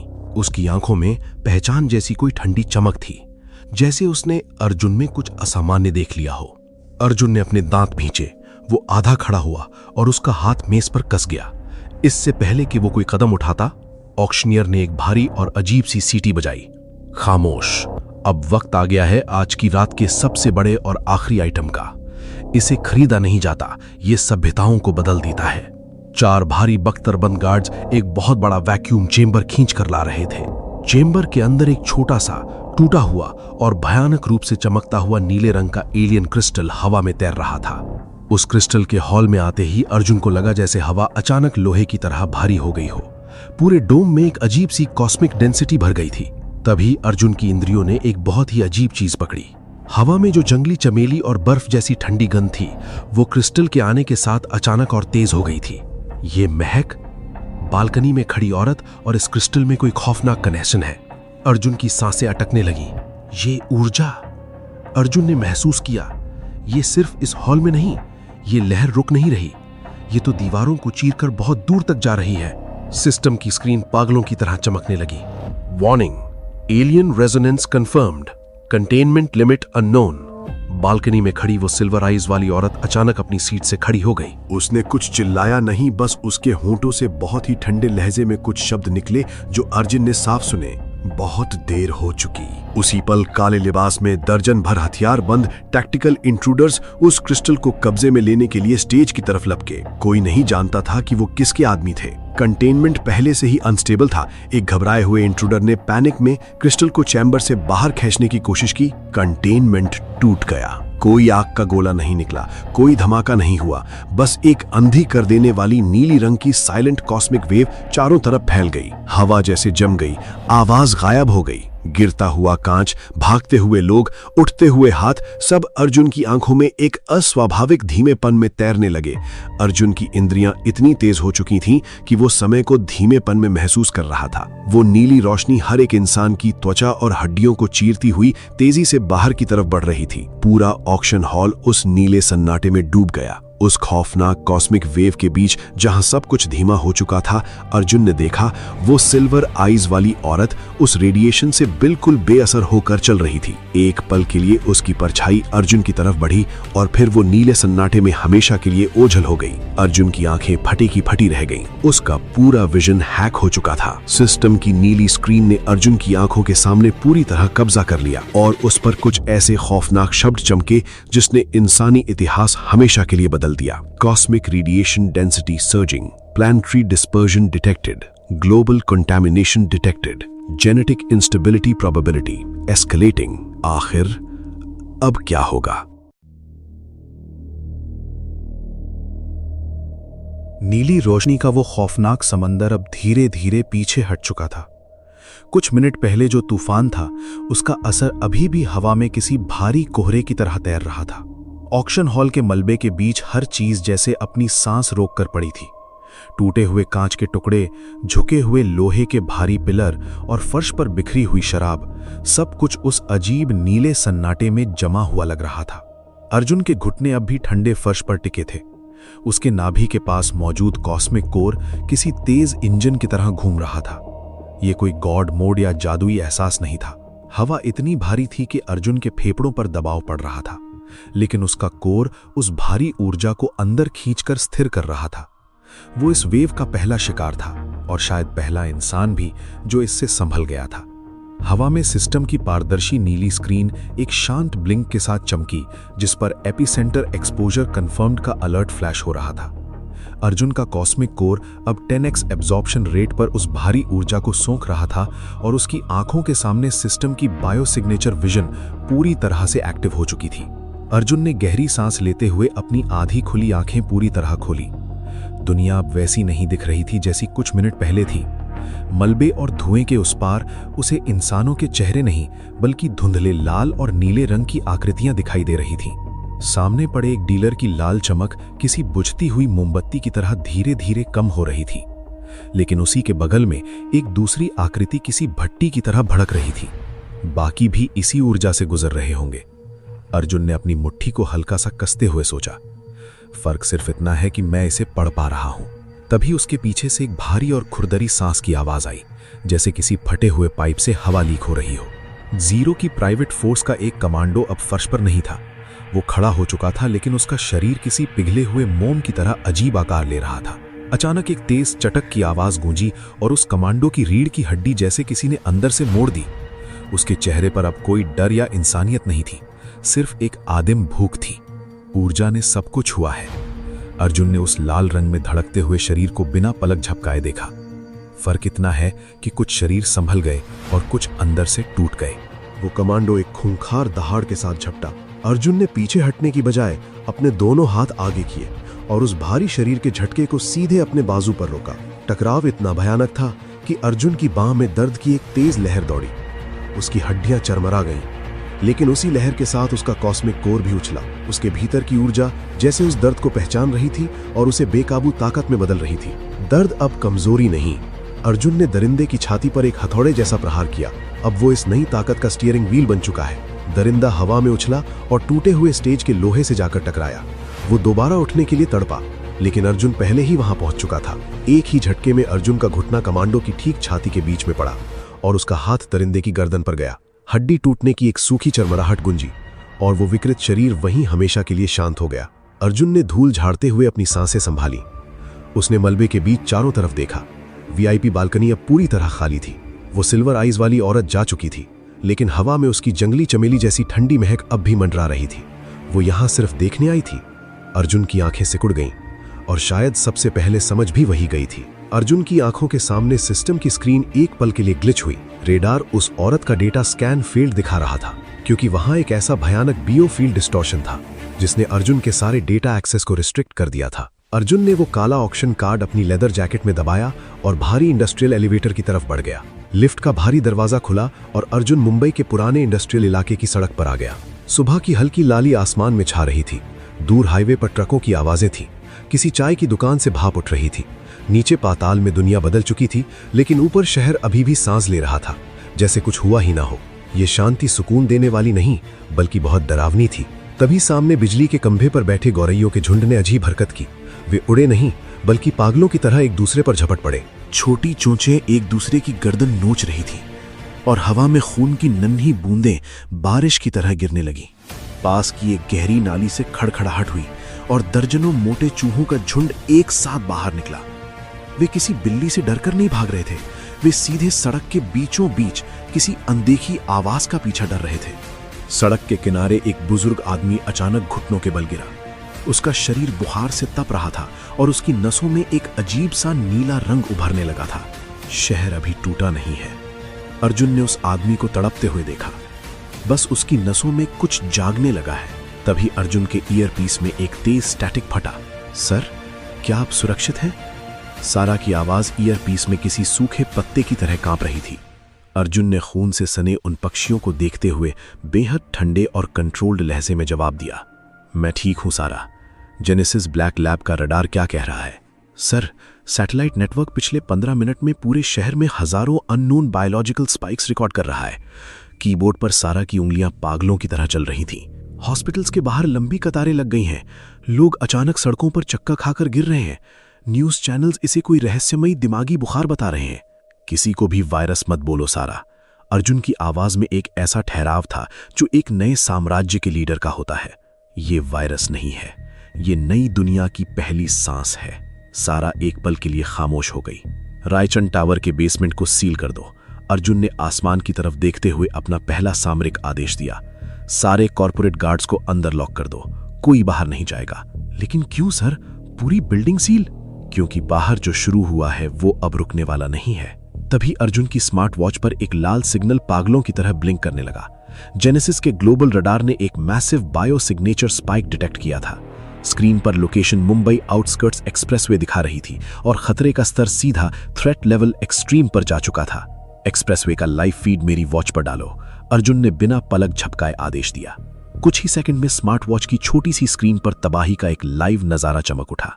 एक भारी बख्तरबंद military cargo truck toll plaza पर उल्टा पड़ा था। चारों तरफ मिलिट्री के जवान अपनी बंदूकें ताने खड़े थे। उनके चेहरों का पसीना बता रहा था कि यह कोई आम एक्सीडेंट नहीं है। ट्रक के मोटे स्टील वाले कंटेनर के अंदर से किसी बहुत भारी चीज के टकराने की भयानक आवाजें आ रही थीं। हर प्रहार के साथ वो मोटा स्टील किसी गीले कागज की तरह बाहर की तरफ डेंट हो रहा था। अचानक एक कान फाड़ देने वाली खूंखार चीख गूंजी और कंटेनर का भारी स्टील का दरवाजा एक धमाके के साथ फट गया। धुएं के बीच से जो पंजा बाहर निकला वो न शेर का था न भालू का। उसकी हड्डियां बाहर की तरफ उभरी हुई थीं और उंगलियों के सिरे पर काले नाखून किसी खंजर की तरह चमक रहे थे। उस प्राणी की आंखें लाल नहीं बल्कि उसी कॉस्मिक वेव की तरह गहरी नीली थीं। ये धरती का कोई जानवर नहीं था। अर्जुन ने स्क्रीन पर उस खौफनाक जीव को देखा। ये उस नई ऊर्जा का पहला गलत जवाब था। सर, जो भी वो चीज है वो हमारी तरफ आ सकती है। सारा की आवाज में अब खौफ साफ झलक रहा था। अर्जुन ने अपनी मुट्ठी को हवा में हल्का सा कसा। उसे अपनी नसों में दौड़ती हुई वो असीम ताकत महसूस हो रही थी। वो अब सिर्फ एक दर्शक नहीं था, वो इस खेल का पहला खिलाड़ी बन चुका था। घबराओ मत सारा। अर्जुन के होठों पर एक बहुत ही खतरनाक और महत्वाकांक्षी मुस्कान आ गई, क्योंकि जो दुनिया अभी टूट रही है वही दुनिया मुझे सबसे पहले जीतनी है। आखिर अब क्या होगा? मुंबई के उस पुराने और वीरान इंडस्ट्रियल इलाके की टूटी फूटी सड़कों पर एकदम घोंटू सन्नाटा पसरा हुआ था। ऑक्शन के उस खौफनाक अंडरग्राउंड डोम से बाहर आने के बाद अर्जुन तेजी से अपनी उस भारी भरकम काली एसयूवी की तरफ बढ़ा जो एक खंडहर की आड़ में अंधेरे में खड़ी थी। जमीन के नीचे की वो तबाही अब हवा में घुल चुकी थी। शहर में जो म्यूटेशन की लहर शुरू हुई थी उसकी गूंज अब एक अदृश्य कोहरे की तरह हर तरफ महसूस हो रही थी। अर्जुन ने गाड़ी का दरवाजा खोला और ड्राइविंग सीट पर बैठ गया। उसने तुरंत इंजन स्टार्ट नहीं किया। उसने एक गहरी सांस ली और अपनी आंखें बंद कर लीं। उसका ध्यान बाहर की दुनिया से हटकर सीधे उसकी नाभि के पास मौजूद उस धड़कते हुए कॉस्मिक कोर पर चला गया। अर्जुन अपनी चेतना यानी कॉन्शियसनेस की गहराई में उतरा। वहां उसके अपने असीमित माइंड स्पेस के अंधेरे में एक चीज हवा में तैर रही थी। अर्जुन ने अपना दायां हाथ आगे बढ़ाया और अपनी मुट्ठी को हल्का सा कसा। हवा में एक बहुत ही हल्का सा कंपन हुआ और अगले ही सेकंड उसके खाली हाथ में एक भारी और जानलेवा काले मेटल की तलवार आ चुकी थी। ये माइंड स्पेस से समन किया गया हथियार था। इसका डिजाइन किसी भी इंसानी तकनीक से बहुत आगे का था। इसके गहरे काले ब्लेड की धार पर एक ऐसा अजीब सा ठंडापन था जिसे देखकर ही आसपास की हवा का दबाव भारी लगने लगता था। अर्जुन ने उस तलवार के हत्थे को कसकर पकड़ा। पूरा ब्लेड बहुत हल्के से वाइब्रेट करने लगा। उसकी नाभि से जेनेटिक ऊर्जा की एक ठंडी लहर उठी। वो लहर उसकी नसों से होती हुई सीधे उसकी हथेलियों में गई और वहां से एक कंडक्टिव मीडियम की तरह तलवार के ब्लेड में उतर गई। काले मेटल पर एक बहुत ही हल्की लेकिन बेहद खौफनाक गहरी नीली चमक रेंगने लगी। अर्जुन की आंखों के सामने सिस्टम की नीली स्क्रीन ब्लिंक हुई और वो शब्द सीधे उसके विजन में खुल गए। सिस्टम का radar special weapon synchronization active दिखा रहा था और अर्जुन के शरीर से तलवार तक का कॉस्मिक एनर्जी फ्लो स्टेबल हो चुका था। आज देखते हैं कि इस नई दुनिया के जानवर मेरी इस धार का कितना वजन सह सकते हैं। उसने अपनी नीली चमक वाली तलवार को बगल की पैसेंजर सीट पर रखा और एसयूवी का गियर डाल दिया। 8 सिलेंडर वाले भारी इंजन की दहाड़ से उस खंडहर का सन्नाटा टूट गया। गाड़ी के भारी टायर्स डामर को चीरते हुए एक्सप्रेसवे की तरफ किसी रॉकेट की तरह उड़ चले। मुझे एक्सप्रेसवे का सबसे तेज और खाली रूट नेविगेट करके दो सारा। अर्जुन ने स्टीयरिंग को कसकर पकड़ा। उसकी आंखों का फोकस विंडशील्ड के पार उस धुंधले आसमान पर था। मैं बस पहुंच रहा हूं सर। जीपीएस राउटिंग चालू है लेकिन शहर की हालत बिगड़ रही है। मुझे मेन सड़कों पर दर्जनों एक्सीडेंट्स और लोगों के अजीब बर्ताव की रिपोर्ट्स मिल रही हैं। अर्जुन ने कोई जवाब नहीं दिया। उसकी एसयूवी 120 किलोमीटर प्रति घंटे की रफ्तार से सड़कों को नाप रही थी। दुनिया टूट नहीं रही थी, दुनिया बहुत तेजी से अपना आकार बदल रही थी। कुछ ही मिनटों में अर्जुन की एसयूवी मुंबई के बाहरी एक्सप्रेसवे के नजदीक पहुंच गई। लेकिन वो अब कोई आम हाईवे नहीं रह गया था। वो तबाह हो चुके किसी युद्ध के मैदान में बदल चुका था। पलटे हुए बख्तरबंद मिलिट्री कार्गो ट्रक से गाढ़ा काला धुआं आसमान की तरफ उठ रहा था। सड़क पर चारों तरफ कांच के टुकड़े, टूटे हुए लोहे के बैरिकेड्स, कुचली हुई कारें और मिलिट्री की गाड़ियों का मलबा बिखरा पड़ा था। जवान अपनी ऑटोमेटिक राइफलों से लगातार फायर कर रहे थे। गोलियों की गड़गड़ाहट से कानों के पर्दे फट रहे थे। हर तरफ बस चीखें और बारूद की बदबू थी।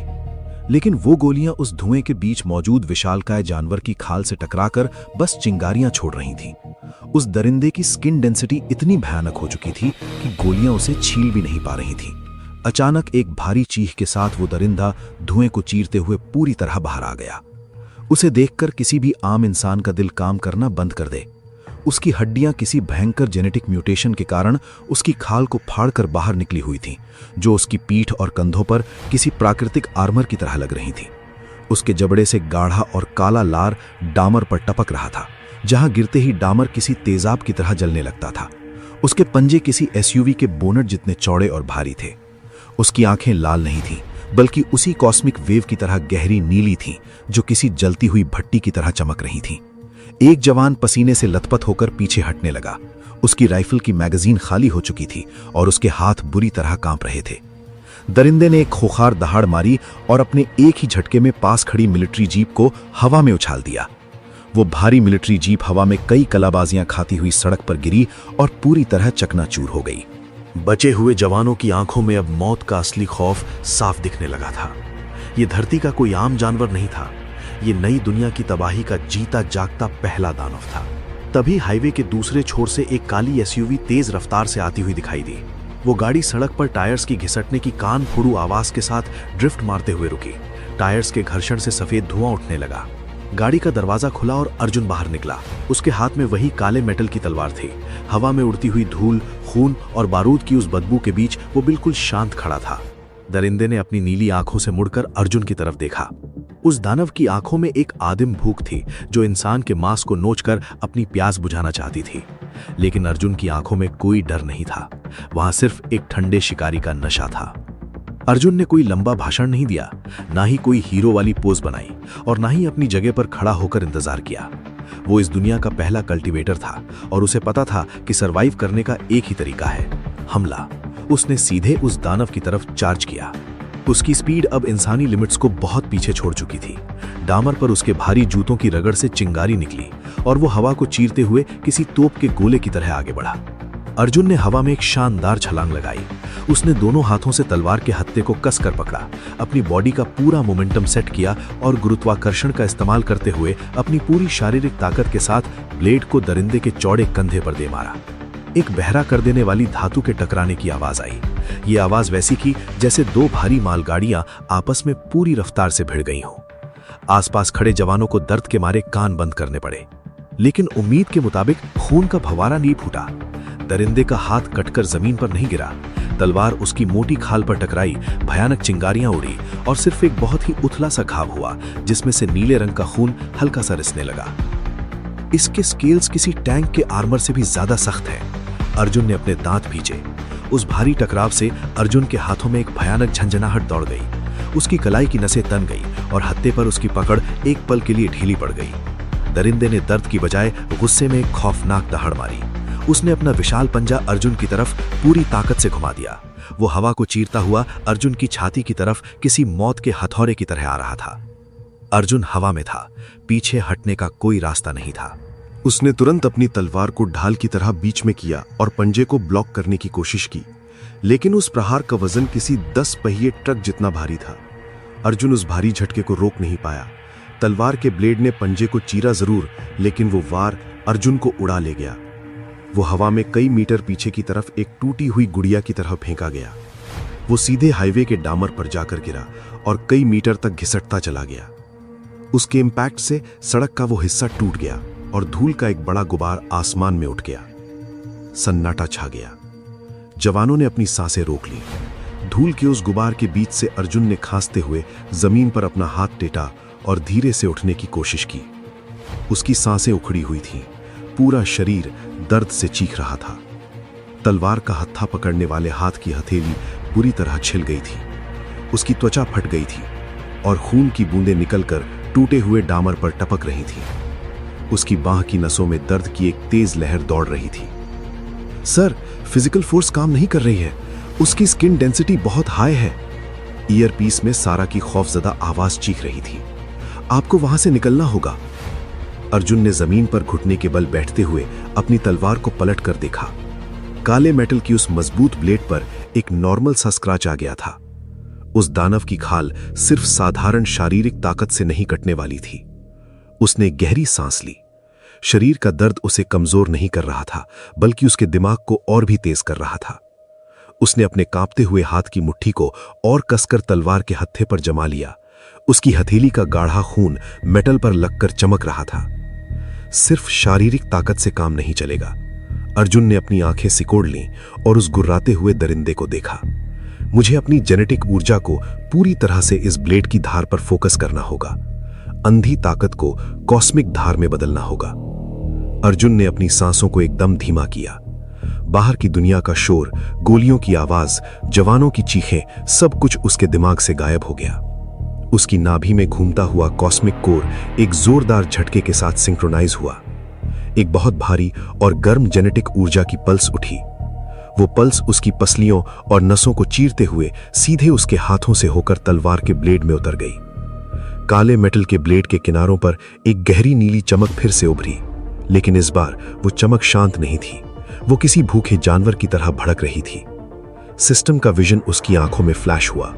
जहां कॉस्मिक फीड ओवरराइड का अलर्ट उस नीली ऊर्जा के ओवरफ्लो को कंफर्म कर रहा था। धार वही थी, लेकिन वजन बदल गया था। ऐसा लग रहा था जैसे उस निर्जीव ब्लेड के भीतर कोई और जिंदा नस जाग गई हो। अर्जुन की बाह में दर्द भयानक रूप से बढ़ रहा था। ये ताकत मुफ्त में नहीं मिल रही थी। जेनेटिक ऊर्जा को सीधे एक हथियार में उतारना उसकी इंसानी मांसपेशियों को अंदर से फाड़ रहा था। ज्यादा देर तक इसे चालू रखा तो मेरी अपनी बाह की नसें फट जाएंगी। अर्जुन ने उस दर्द को महसूस किया। मुझे इसे छोटे बर्स्ट्स में इस्तेमाल करना होगा। एक सटीक वार और खेल खत्म।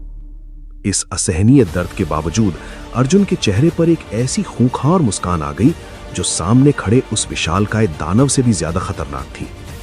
दर्द अब कमजोरी नहीं बल्कि उसका सबसे बड़ा हथियार बन चुका था। अर्जुन अपनी जगह से खड़ा हुआ। सिस्टम की नीली स्क्रीन अचानक लाल रंग में ब्लिंक करने लगी, जो खतरे का आखिरी स्तर था। अर्जुन की आंखों के सामने थ्रेट लेवल कैलकुलेशन ओवरलोड और कॉस्मिक मेरिडियन स्ट्रेन क्रिटिकल के लाल अलर्ट चमकने लगे। लेकिन अर्जुन ने उन वार्निंग्स को पूरी तरह इग्नोर कर दिया। उसने नीली जेनेटिक ऊर्जा से सुलगती हुई उस तलवार को एक हाथ से हवा में घुमाया। हवा में एक नीली लकीर खिंच गई, जहां की हवा जैसे गर्मी से जल गई हो। उसने अपना खून से सना हाथ झटका और एक बार फिर उस विशालकाय दरिंदे की तरफ साक्षात मौत बनकर चार्ज कर दिया। आखिर अब क्या होगा?